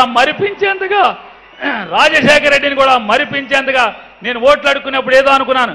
మా నాన్న ఒక అడుగు వేస్తే నువ్వు 2 అడుగులు వేస్తానంటే ఈయన బస్సు కవర్లు ఆయనలాగా ఎక్కడ చేస్తాలే అనుకున్నా. చివరకు చూస్తే నేను ఆయనతో పనిచేసిన, రాజశేఖర రెడ్డితో ఎమ్మెల్యేగా పనిచేసిన నేనే రాజశేఖర రెడ్డిని మర్చిపోయి, రాజశేఖర రెడ్డి కంటే కూడా రాజశేఖర రెడ్డి 100 అడుగులుంటే ఈయన ఆకాశం అంత ఎత్తుకు జనం గుండెల్లో ఎదిగినందుకు ఆనందపడుతూ, అటువంటి తండ్రికి తోడుగా ఇటువంటి కొడుక్కి తోడుగా పనిచేసే అదృష్టం నాకు బందరోళ్ళు కల్పించినందుకు బందరోళ్ళందరికీ పాదాబంధాలు తెలియజేసుకుంటూ జై హింద్, జై జగన్. ధన్యవాదాలు సార్.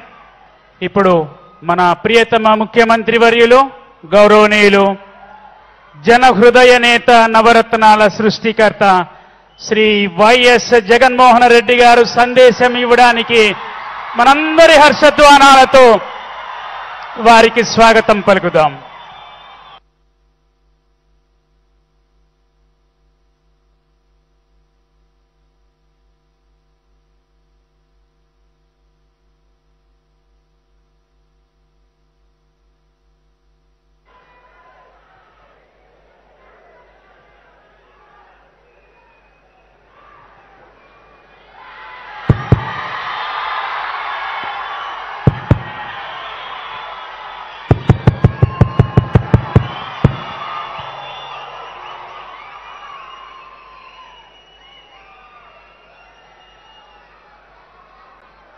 ఈరోజు మీ అందరి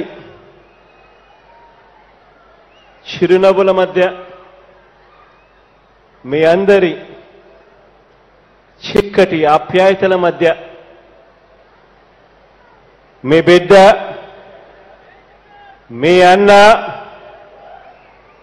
మీ తమ్ముడికి తోడుగా నిలబడుతూ ఆత్మీయతలను పంచిపెడతా ఉన్న ప్రతి అక్కకు, ప్రతి చెల్లెమ్మకు, ప్రతి అవ్వకు, ప్రతి తాతకు, ప్రతి సోదరుడికి, ప్రతి స్నేహితుడికి ముందుగా 2 చేతులు జోడించి పేరు పేరున హృదయపూర్వకంగా కృతజ్ఞతలు తెలుపుకుంటా ఉన్నాను.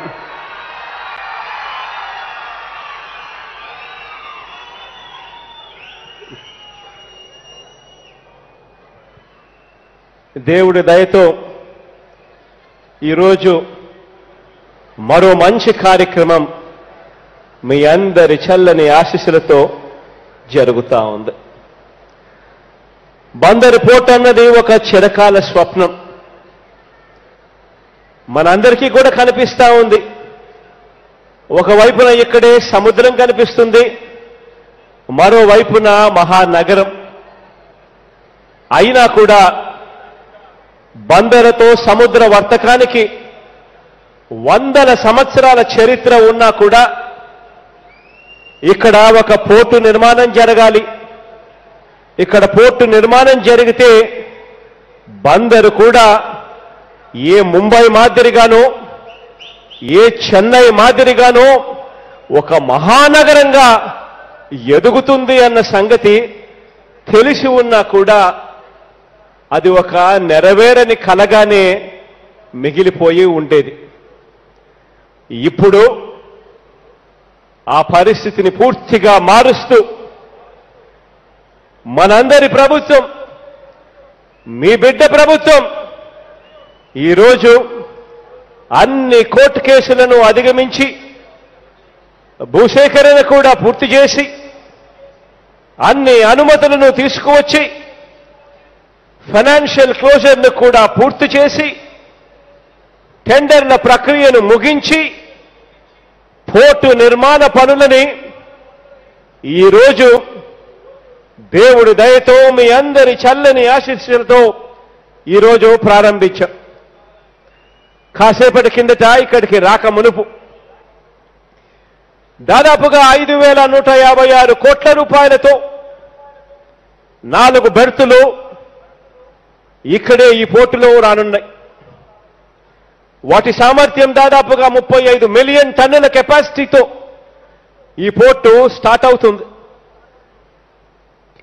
ట్రాఫిక్ పెరిగే కొద్దీ ఇదే పోర్టులో బర్తులు పెంచుకుంటూ 116 మిలియన్ టన్నుల కెపాసిటీ వరకు కూడా దీన్ని విస్తరించుకుంటూ పోవచ్చు. ద్రోహం చేశాడు.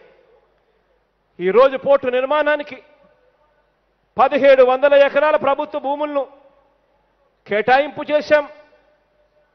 పోర్టుకు సంబంధించి రైలు మార్గానికి, రోడ్డు మార్గానికి, వీటికి సంబంధించిన కేవలం మరో 240 ఎకరాలు మాత్రమే భూసేకరణ జరిగే కార్యక్రమం జరిగింది. దీనికి సంబంధించి కూడా నేను నానికి చెప్పా, ప్రతి రైతు ముఖంలోనూ చిరునవ్వే చూడాలి, వారిని సంతోషపెట్టే ఈ భూములు తీసుకోండి అని చెప్పడం జరిగింది.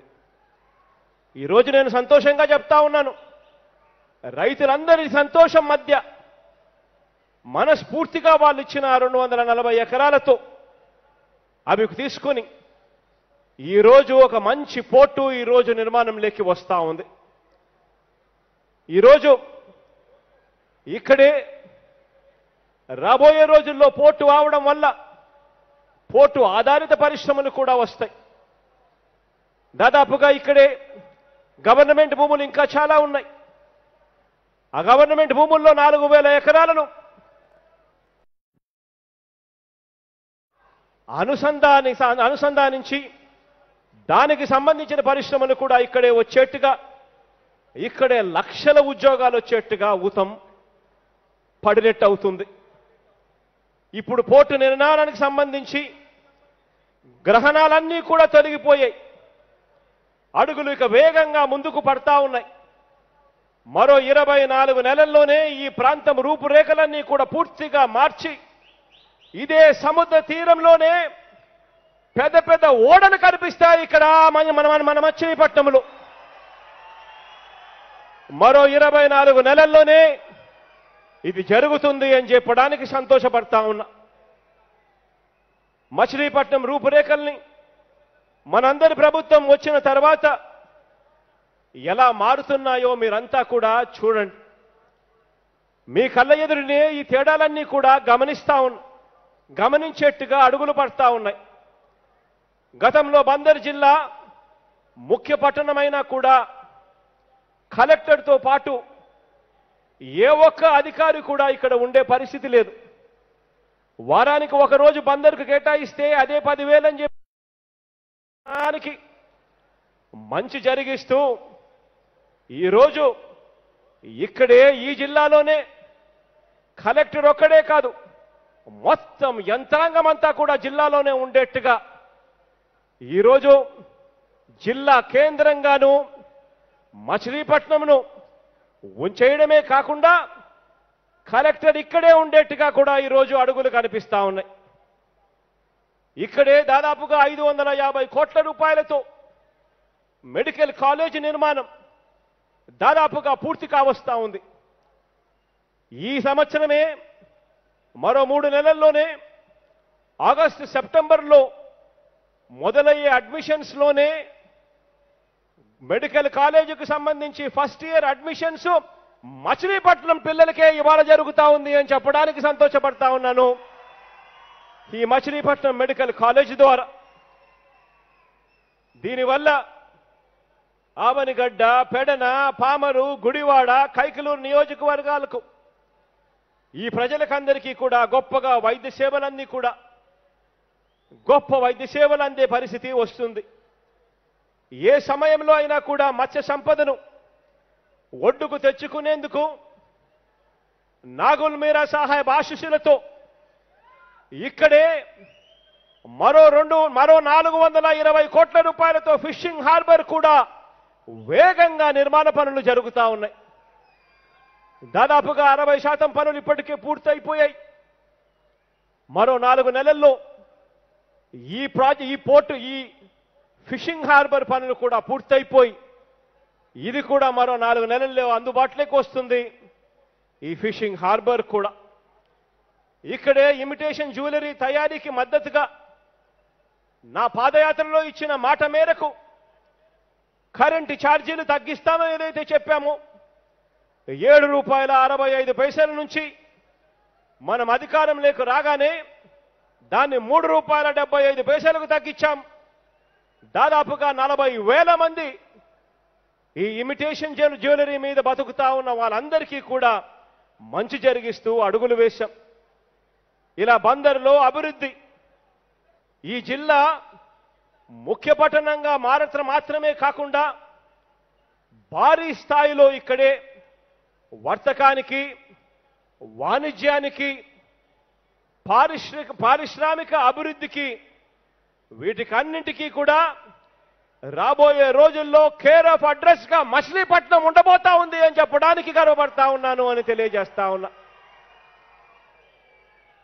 ఇక మొత్తంగా కూడా చూస్తే రాష్ట్రంలోని పోర్టులకు సంబంధించి మనందరి ప్రభుత్వం తీసుకువచ్చిన మార్పులను కూడా ఒక్కసారి గమనిస్తే రాష్ట్రంలో ఇప్పటి వరకు ఉన్న పోర్టుల వార్షిక సామర్థ్యం 320 మిలియన్ టన్నులైతే 2025-26 నాటికి ఈ మొత్తానికి అదనంగా మరో 110 మిలియన్ టన్నుల సామర్థ్యం పెంచేలా అడుగులు వేస్తా ఉన్నాం.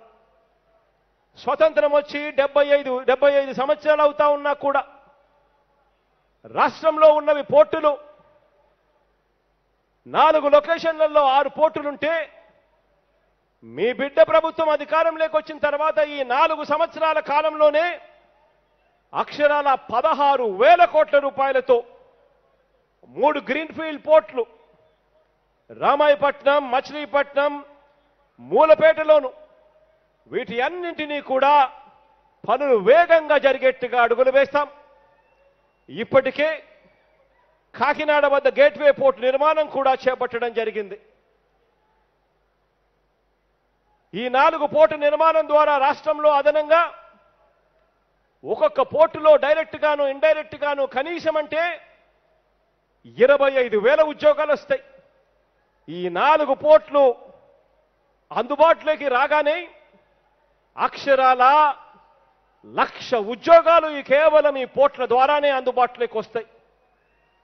ఈ పోర్ట్లు అందుబాటులోకి వచ్చే ఈ ఉద్యోగాలే కాకుండా పోర్టు ఆధారిత పరిశ్రమలు కూడా ఎప్పుడైతే పోర్టు ఉంది కదా అని చెప్పి అవి కూడా రావడం మొదలు పెడతాయో అప్పుడు లక్షల్లో ఉద్యోగాలు చదువుకున్న మన పిల్లలు ఎక్కడికెక్కడికో వెళ్లాల్సిన అవసరం లేకుండా ఏ హైదరాబాద్కో, చెన్నైకో, బెంగళూరుకో ఎక్కడికెక్కడికో వెళ్లాల్సిన అవసరం లేకుండా ఇక్కడే మన పిల్లలందరికీ ఉద్యోగాలు వచ్చే ఒక గొప్ప కార్యక్రమం జరగబోతా ఉంది. గంగపుత్రుల కళల్లో కూడా మరింత కాంతులు నింపడానికి గతంలో ఎప్పుడూ చేయని విధంగా, చరిత్రలో ఎప్పుడూ చూడని విధంగా మత్స్యకార సోదరులకు కూడా మరింత అండగా ఉంటూ అడుగులు వేగంగా వేశాం మన ప్రభుత్వంలో. రాష్ట్రంలో ఎప్పుడూ జరగని విధంగా ఈరోజు రాష్ట్రంలో షిప్పింగ్ హార్బర్లు కానీ, ఫిషింగ్ హార్బర్లు కానీ, ఫిష్ ల్యాండింగ్ కేంద్రాలు కానీ ఈరోజు నిర్మాణంలో జరుగుతూ ఉన్నాయి. ప్రపంచ స్థాయి ప్రమాణాలతో 10 ఫిషింగ్ హార్బర్లు పనులు వేగంగా జరుగుతూ ఉన్నాయి. ఇప్పటికే 5 పనులు ఎంత వేగంగా జరుగుతూ ఉన్నాయంటే మరో 4-5 నెలల్లో పనులు కూడా పూర్తయ్యే పరిస్థితి. మిగిలినటివన్నీ కూడా త్వరితగతిన పూర్తయ్యేట్టుగా పనులు వేగంగా జరిగేదానికి అడుగులు ముడతా ఉన్నాయి. 6 ఫిష్ ల్యాండింగ్ కేంద్రాల కోసం వాటి దగ్గర కూడా పనులన్నీ కూడా వేగంగా జరుగుతూ ఉన్నాయి. అక్షరాల ఈ 10 ఫిషింగ్ హార్బర్లకు ఈ 6 ఫిష్ ల్యాండింగ్ కేంద్రాల కోసం 3,700 కోట్ల రూపాయలు ఖర్చు చేస్తా ఉన్నామని చెప్పి కూడా సగర్వంగా తెలియజేస్తా ఉన్నాను. నా మత్స్యకార సోదరులకు మంచి జరిగేందుకు అని చెప్పి.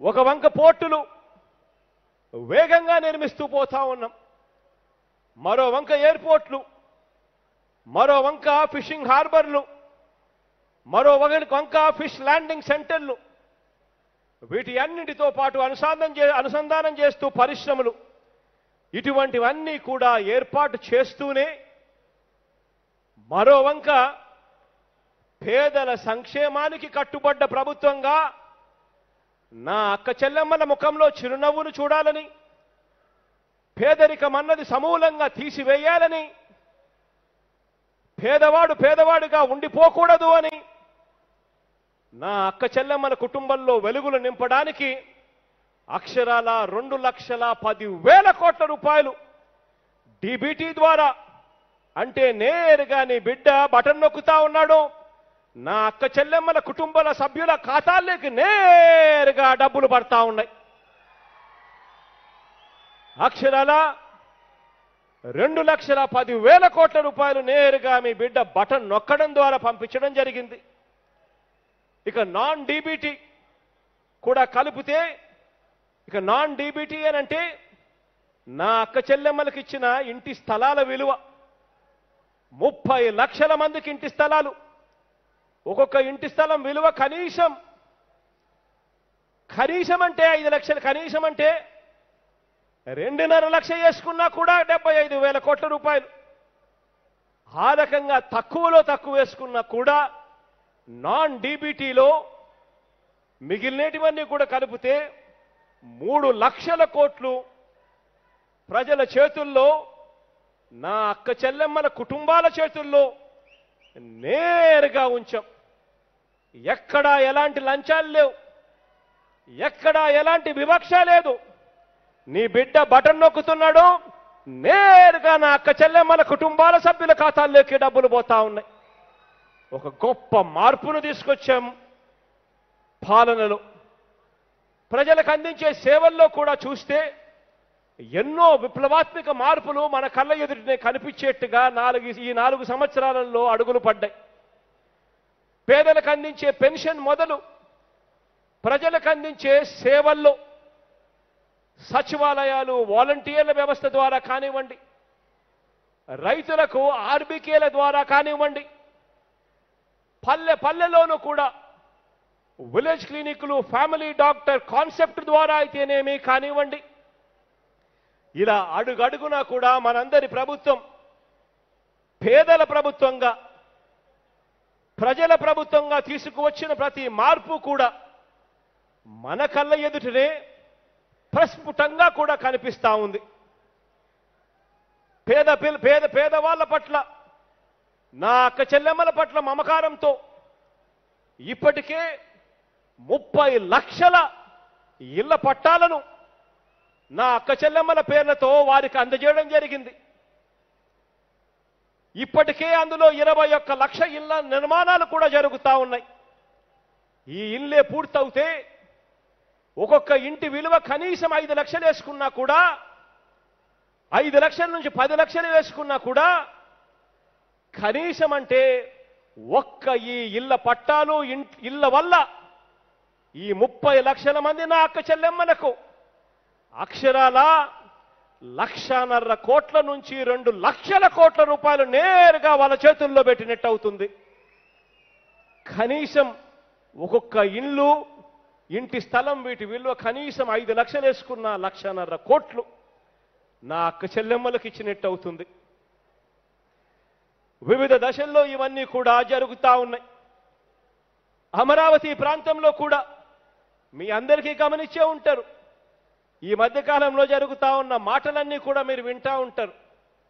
అమరావతి ప్రాంతంలో కూడా ఇలా 50,000 మందికి నిరుపేదలకు ఇళ్ల పట్టాలు ఇచ్చే కార్యక్రమం, ఇల్లు కట్టించే కార్యక్రమం క్రితమే మనందరి ప్రభుత్వం ప్రారంభిస్తే దేవతల యజ్ఞానికి రాక్షసులు అడ్డుకున్నట్టు ఈరోజు పేదలకు ఇళ్ల స్థలాలు ఇస్తాము అని చెప్పి మనందరి ప్రభుత్వం అడుగులు ముందుకు వేస్తా ఉంటే ఈ టీడీపీకి తోడు ఓ గజదంగల ముఠ. వీళ్ళ పని దోచుకోవడము, పంచుకోవడము, తినుకోవడము. ఈ టీడీపీకి తోడు ఈ గజదొంగల ముఠా సభ్యులు ఓ ఈనాడు, ఓ ఆంధ్రజ్యోతి, ఓ TV5, వీళ్ళందరికీ తోడు ఓ దత్తపుత్రుడు. వీళ్ళందరూ కూడా ఈ మహాయజ్ఞానికి అడ్డుపడుతూ వచ్చారు. రాజధాని పేరు మీద కృష్ణా, గుంటూరు జిల్లాల్లోని పేదలకు ఏమాత్రం కూడా ప్రవేశం లేని ఒక గేటెడ్ కమ్యూనిటీని గవర్నమెంట్ డబ్బుతో కట్టుకోవాలట. ఆ గవర్నమెంట్ డబ్బుతో కట్టుకోవాలని చుట్టూ ఒక భారీ రియల్ ఎస్టేట్ వెంచర్ను బినామీల పేర్లతో భూములు కొనుగోలు చేసి లక్షల కోట్లు గడించాలని చంద్రబాబు ఈ గజదొంగల ముఠా వేసిన ప్రయత్నాల్ని మనమంతా కూడా చూశాం. బాబు కోరుకున్న అమరావతి ఎలాంటిదంటే ఇందులో పేద వర్గాలు కేవలం పాచి పనులు చేయాలట, రోజువారు పనులు చేసే కార్మికులుగా మాత్రమే ఉండాలట, వాళ్ళెవ్వరికీ కూడా అక్కడ ఇల్లుండకూడదట. వాళ్ళు పొద్దున్నే ఎంటర్ అయ్యి కావాలట. వాళ్ళు ఎంటర్ అయ్యి వీరికి పనులు చేసి మళ్ళీ వెనక్కి వెళ్ళిపోవాలి అట. ఇంతకన్నా సామాజిక అన్యాయం ఎక్కడైనా జరుగుతుందా అని చెప్పి నేను అడుగుతా ఉన్నా. ఇవాళ ఇటువంటి దారుణమైన మనస్తత్వంతో కూడిన రాక్షసులతో యుద్ధం చేస్తా ఉన్నా. ఇలా పేదలు వాళ్ళకి ఇల్లే లేకుండా నా ఎస్సీలకు, నా ఎస్టీలకు, నా బీసీలకు, నా మైనారిటీలకు, నా ఇతర నిరుపేద వర్గాలకు తావే లేకుండా, ఇళ్ల స్థలాలే లేకుండా, అడుగుపెట్టే పరిస్థితే లేకుండా వారు కేవలం పనివారిగానే మిగిలిపోవాలి అని చెప్పి వికృత ఆలోచనలకు మనం మద్దతు ఇవ్వగలమా అని చెప్పి నేను అడుగుతా ఉన్నాను మీ అందరితో ఈరోజు ఇక్కడ. అందరూ కూడా ఆలోచన చేయమని చెప్పి నేను కోరుతా ఉన్నాను మీ అందరితో కూడా. అందుకే ఆ పేదల తలరాతలు మార్చాలని, ఆ ప్రతి పేద కుటుంబం చేతుల్లోనూ కూడా వాళ్ళ జీవితాలు మారే విధంగా వాళ్ళకు అండగా నిలబడాలని చెప్పి అదే అమరావతిలో 50,000 మందికి ఇళ్ల స్థలాలు ఇవ్వడమే కాకుండా ఇల్లు కట్టించే బృహత్తర కార్యక్రమానికి ఈ నెల 26వ తారీఖున, అంటే మరో 4 రోజుల్లో మీ బిడ్డ అక్కడికే వెళ్ళి ఇళ్ల స్థలాల పంపిణీ కార్యక్రమం మొదలు పెడతా ఉన్నాడు అని చెప్పి చెప్తా ఉన్నాను ఈ సందర్భంగా. పేదలంటే ఈ చంద్రబాబుకి ఎంతటి చులకనో తెలుసా?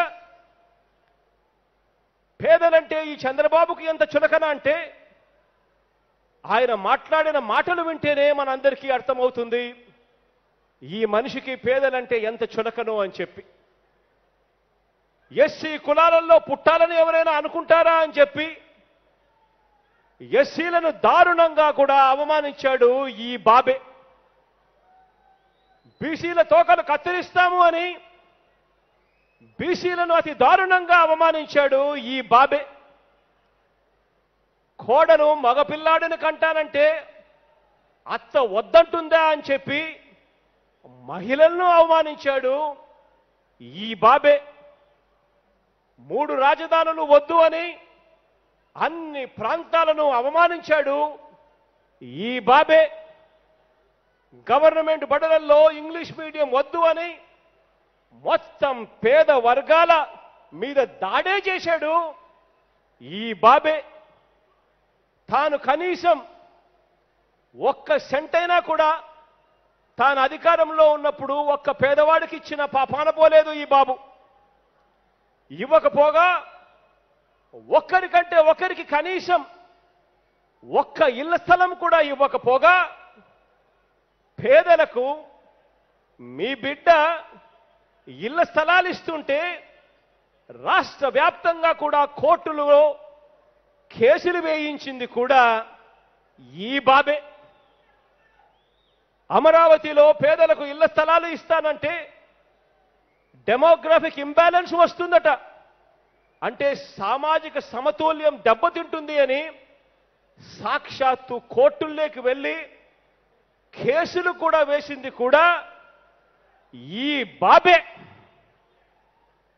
రూపం మార్చుకున్న అంటరానితనానికి, నయా పెత్తందారుల భావజాలానికి ప్రతీక ఈ బాబు. ఈ బాబుతో పాటు ఈ దుష్ట చతుష్టయం, ఈ గజ దొంగల ముఠ, ఇవన్నీ చేసిన చంద్రబాబు ఈ మధ్యకాలంలోనే విశాఖపట్నంలో అన్న మాటలు విన్నప్పుడు మరీ బాధ అనిపిస్తుంది. ఇదే విశాఖపట్నంలో ఇదే పెద్ద మనిషి చంద్రబాబు నాయుడు గారు ఏమన్నాడో మీరంతా కూడా చూశారు. ఇదే అమరావతి పరిధిలో మీ బిడ్డ ప్రతి పేదవాడికి కూడా 1.1 సెంటు భూములు ఉచితంగా ప్రభుత్వమే పేదలకు ఇచ్చి ఇల్లు కూడా ఉచితంగా కట్టిస్తా ఉంటే 50,000 మంది పేదలకు ఒక శాశ్వత చిరునామాగా వారి కలల సొంతం చేస్తా ఉంటే, వారి కలల సొంత ఇంటిని ప్రభుత్వమే నిర్మించి ఇస్తా ఉంటే, దాన్ని ఈ గొప్ప పవిత్ర స్థలాన్ని చంద్రబాబు నాయుడు గారు పోలుస్తాడు సమాధి కట్టుకునే స్థలం అని చెప్పి ఈ పెద్ద మనిషి చంద్రబాబు నాయుడు గారు అంటాడు. పేదలకు తాను అధికారంలో ఉన్నప్పుడు 1 సెంటు స్థలం ఇవ్వలేదు. మీ బిడ్డ పేదలకు 1.1 సెంటు స్థలం ఇచ్చి దాంట్లో ఇల్లు కట్టిస్తా ఉంటే దానిని శ్మశానంతో పోడుస్తాడు ఈ పెద్ద మనిషి చంద్రబాబు నాయుడు గారు. ఇలాంటి చంద్రబాబు నాయుడు గారికి మానవత్వం ఉందా అని చెప్పి ఒక్కసారి ఆలోచన చేయమని అడుగుతా ఉన్నా. ఇలాంటి పెద్ద మనిషి చంద్రబాబు నాయుడు గారికి పేదల కష్టాల గురించి తెలుసా అన్నది ఒక్కసారి ఆలోచన చేయమని అడుగుతా ఉన్నా. సొంత ఇల్లు అనేది లేకపోతే అద్దె ఇంట్లో ఉండే నిరుపేదలు, ఆ దిగువ మధ్య తరగతి ప్రజలు ఎలా బతుకుతారో, ఎలా బతుకుతున్నారో ఈ పెద్ద మనిషి చంద్రబాబు నాయుడు గారికి కనీసం అవగాహనైనా ఉందా అని చెప్పి అడుగుతా ఉన్నాను ఈ సందర్భంగా. ఈ కుటుంబాలలో ఎవరైనా ఒక మనిషి చనిపోతే ఆ శవాన్ని ఆసుపత్రి నుంచి ఎక్కడికి తీసుకొని పోవాలన్నా కూడా తెలియని పరిస్థితిలో అద్దె ఇంట్లో బతుకుతా ఉన్న ఆ నిరుపేదల బతుకులు, వాళ్ళు ఎలా బతుకుతా ఉన్నారో కనీసం ఈ పెద్ద మనిషికి కనీసం స్పృహన్నా ఉందా అని చెప్పి అడుగుతా ఉన్నా. కళ్ళారా కూడా కడసారి చూపు కూడా చూసుకునే భాగ్యం లేని పరిస్థితుల్లో, గుండెల నిండా బాధున్నా కనీసం ఏడ్చాలన్నా కూడా ఎక్కడికి వెళ్ళి ఏడ్చాలన్నా కూడా తెలియని పరిస్థితుల్లో ఇల్లు లేని ఆ నిరుపేదలు ఇళ్లల్లో శవాన్ని పెట్టుకోలేక వీరందరూ కూడా శ్మశానం దగ్గరికి వెళ్ళి ఏడ్చే పరిస్థితిలో ఎలా ఉన్నారో కూడా ఆలోచన చేయమని అడుగుతా ఉన్నా. ఈ పెద్ద మనిషికి ఇటువంటి ఆలోచనలు ఏ పొద్దు రాలే. ఇటువంటి పరిస్థితిలో ఉన్న ఈ పేదలను ఆదుకోవాలి అని తపన ఏ రోజు పల్ల. చివరికి ఒక పక్షి అయినా కూడా కనీసం ఒక గూడు కట్టుకోవాలని అనుకుంటుంది, గూడు కట్టుకుంటుంది, తమ పిల్లలతో పాటు ఉంటుంది. కానీ పేదలు, నిరుపేదలు, కొన్ని లక్షల కుటుంబాలు స్వతంత్రం వచ్చిన తర్వాత 75 సంవత్సరాల తర్వాత కూడా సొంత ఇల్లు కూడా కట్టుకోలేని పరిస్థితిలో వీళ్ళంతా కూడా ఉన్నారు అన్నది మానవత్వం లేని మనిషిలో అయినా కూడా మానవత్వం తీసుకొచ్చే అంశం అయినా కూడా ఇటువంటి కార్యక్రమాన్ని కూడా అతి దారుణంగా కూడా అడ్డుకుంటా ఉన్న ద్రోహి ఈ పెద్ద మనిషి చంద్రబాబు నాయుడు గారు. ఆలోచన చేయమని అడుగుతా ఉన్నా.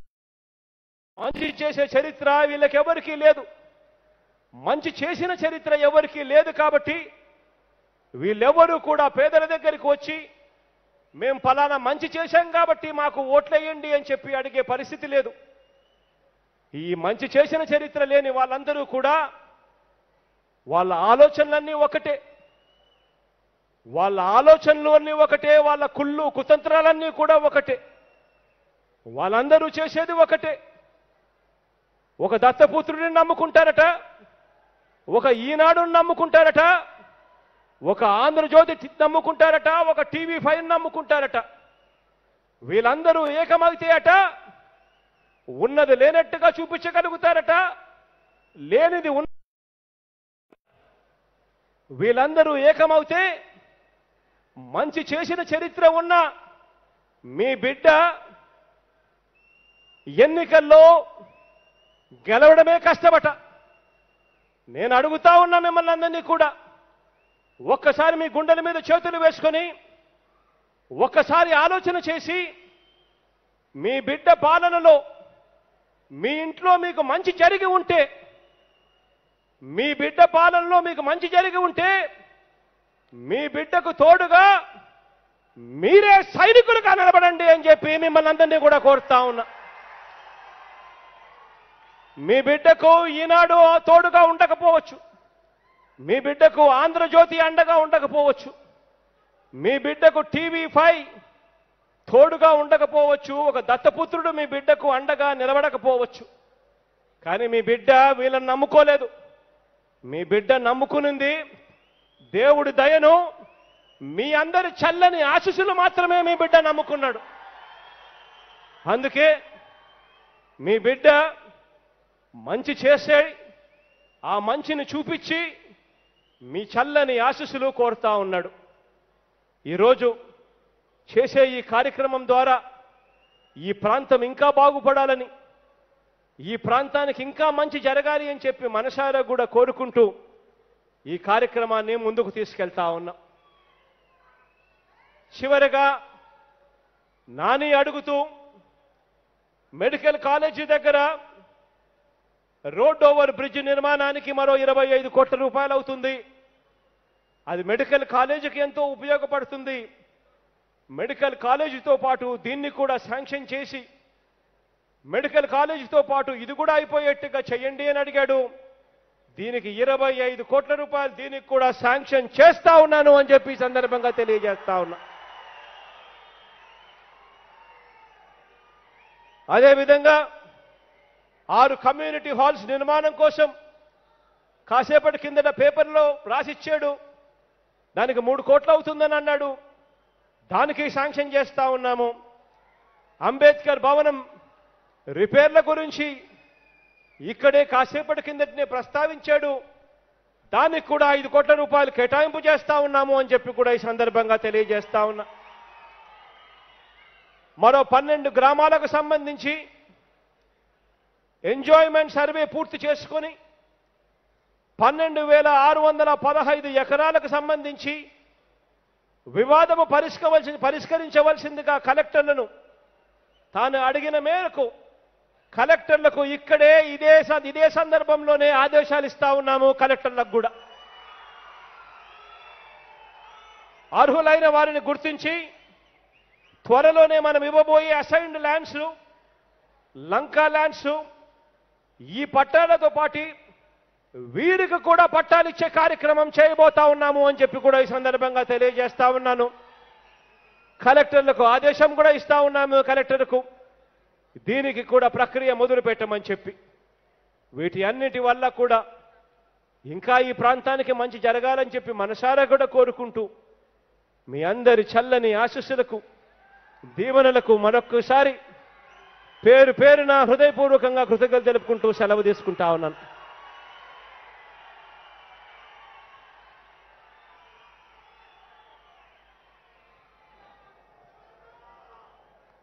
ధన్యవాదాలు సార్. కృష్ణా జిల్లాకు మీరిచ్చినటువంటి ఈ వరాలకు కృతజ్ఞతగా జిల్లా యంత్రాంగం, జిల్లా ప్రజలందరి తరఫున వెంకటేశ్వరుని ప్రతిమను జిల్లా కలెక్టర్ గౌరవనీయులు పి రాజాబాబు ఐఏఎస్ గారు, జిల్లా యంత్రాంగం అందరి తరఫున జిల్లా ఇన్ఛార్జి మంత్రివర్యులతో కలిసి వెంకటేశ్వరుని ప్రతిమను గౌరవ ముఖ్యమంత్రి గారికి జిల్లా వాసులందరి తరఫున కృతజ్ఞతాపూర్వకంగా అందజేస్తూ ఉన్నారు.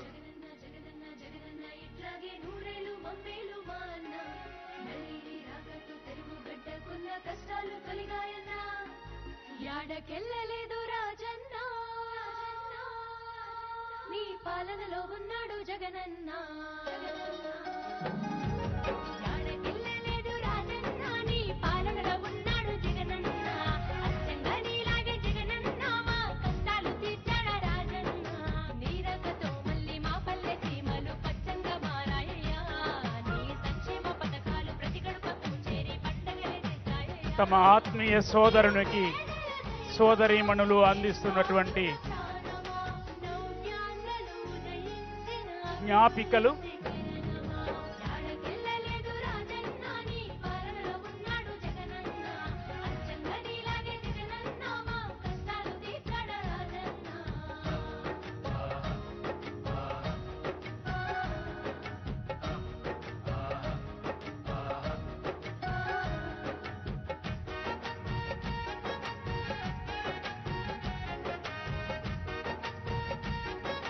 మైనారిటీల తరఫున శిలా దాదా గారు గౌరవ ముఖ్యమంత్రి గారికి సమర్పిస్తున్నటువంటి రక్షణ బంధన.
గౌరవ శాసనసభ్యులు మేయర్ గారు ఒక నౌక ప్రతిమను నమూనాను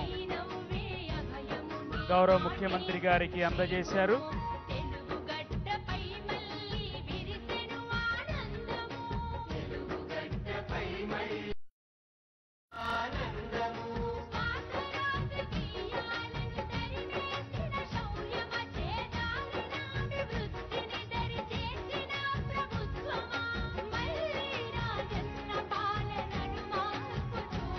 జిల్లా యంత్రాంగం గౌరవ ముఖ్యమంత్రి గారితో ఈ ఆనంద క్షణాలను ఒక ఛాయాచిత్ర ప్రదర్శనతో, ఛాయాచిత్ర బంధనతో బంధించిన క్షణం.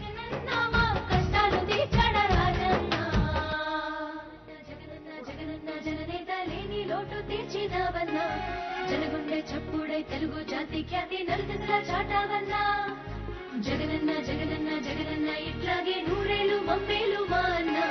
మళ్ళీ రాకట్టు తెలుగు గడ్డకున్న కష్టాలు తొలిగాయన్నా. యాడకెళ్ళలేదు రాజన్న, నీ పాలనలో ఉన్నాడు.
ప్రభుత్వం ప్రభుత్వం జగనన్న ప్రభుత్వం ప్రభుత్వం ప్రజా ప్రభుత్వం ప్రభుత్వం ప్రగతొకటే లక్ష్యం ఒకటే లక్ష్యం వైఎస్ఆర్ ఆశయ సాధనకై ఆంధ్రప్రదేశ్ కీర్తిని పెంచుటకై ప్రతిదినం శ్రమిస్తున్నది మన ప్రభుత్వం ప్రభుత్వం జనం కోరి గెలిపించుకున్న మన జగన్ నాయకత్వం జనం ప్రభుత్వం ప్రభుత్వం ప్రభుత్వం జగనన్న ప్రభుత్వం ప్రభుత్వం ప్రభుత్వం ప్రజా ప్రభుత్వం ప్రభుత్వం ప్రభుత్వం ప్రగతొకటే లక్ష్యం ఒకటే లక్ష్యం ఒకటే లక్ష్యం నీకే సాధ్యమయ రాజన్న పాలన విజయమతనయ అగ్రిగోల్ బాధితులకు బాచటగా నిలిచావయా నీకే సాధ్యమయ రాజన్న పాలన విజయమతనయ ఆర్టీసీ కార్మికులకు దైవంగా మారావయా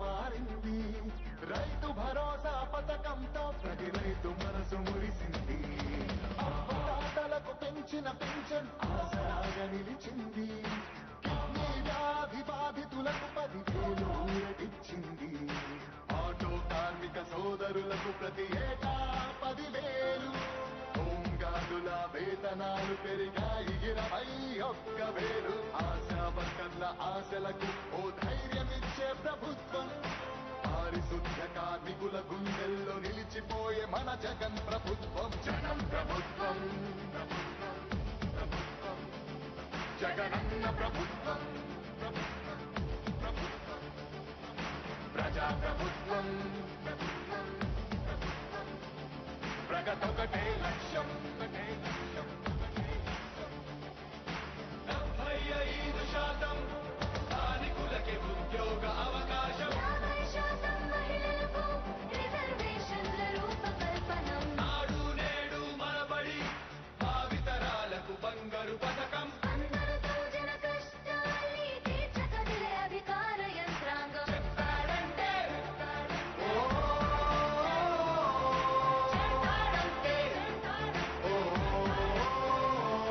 పాటించాడంటే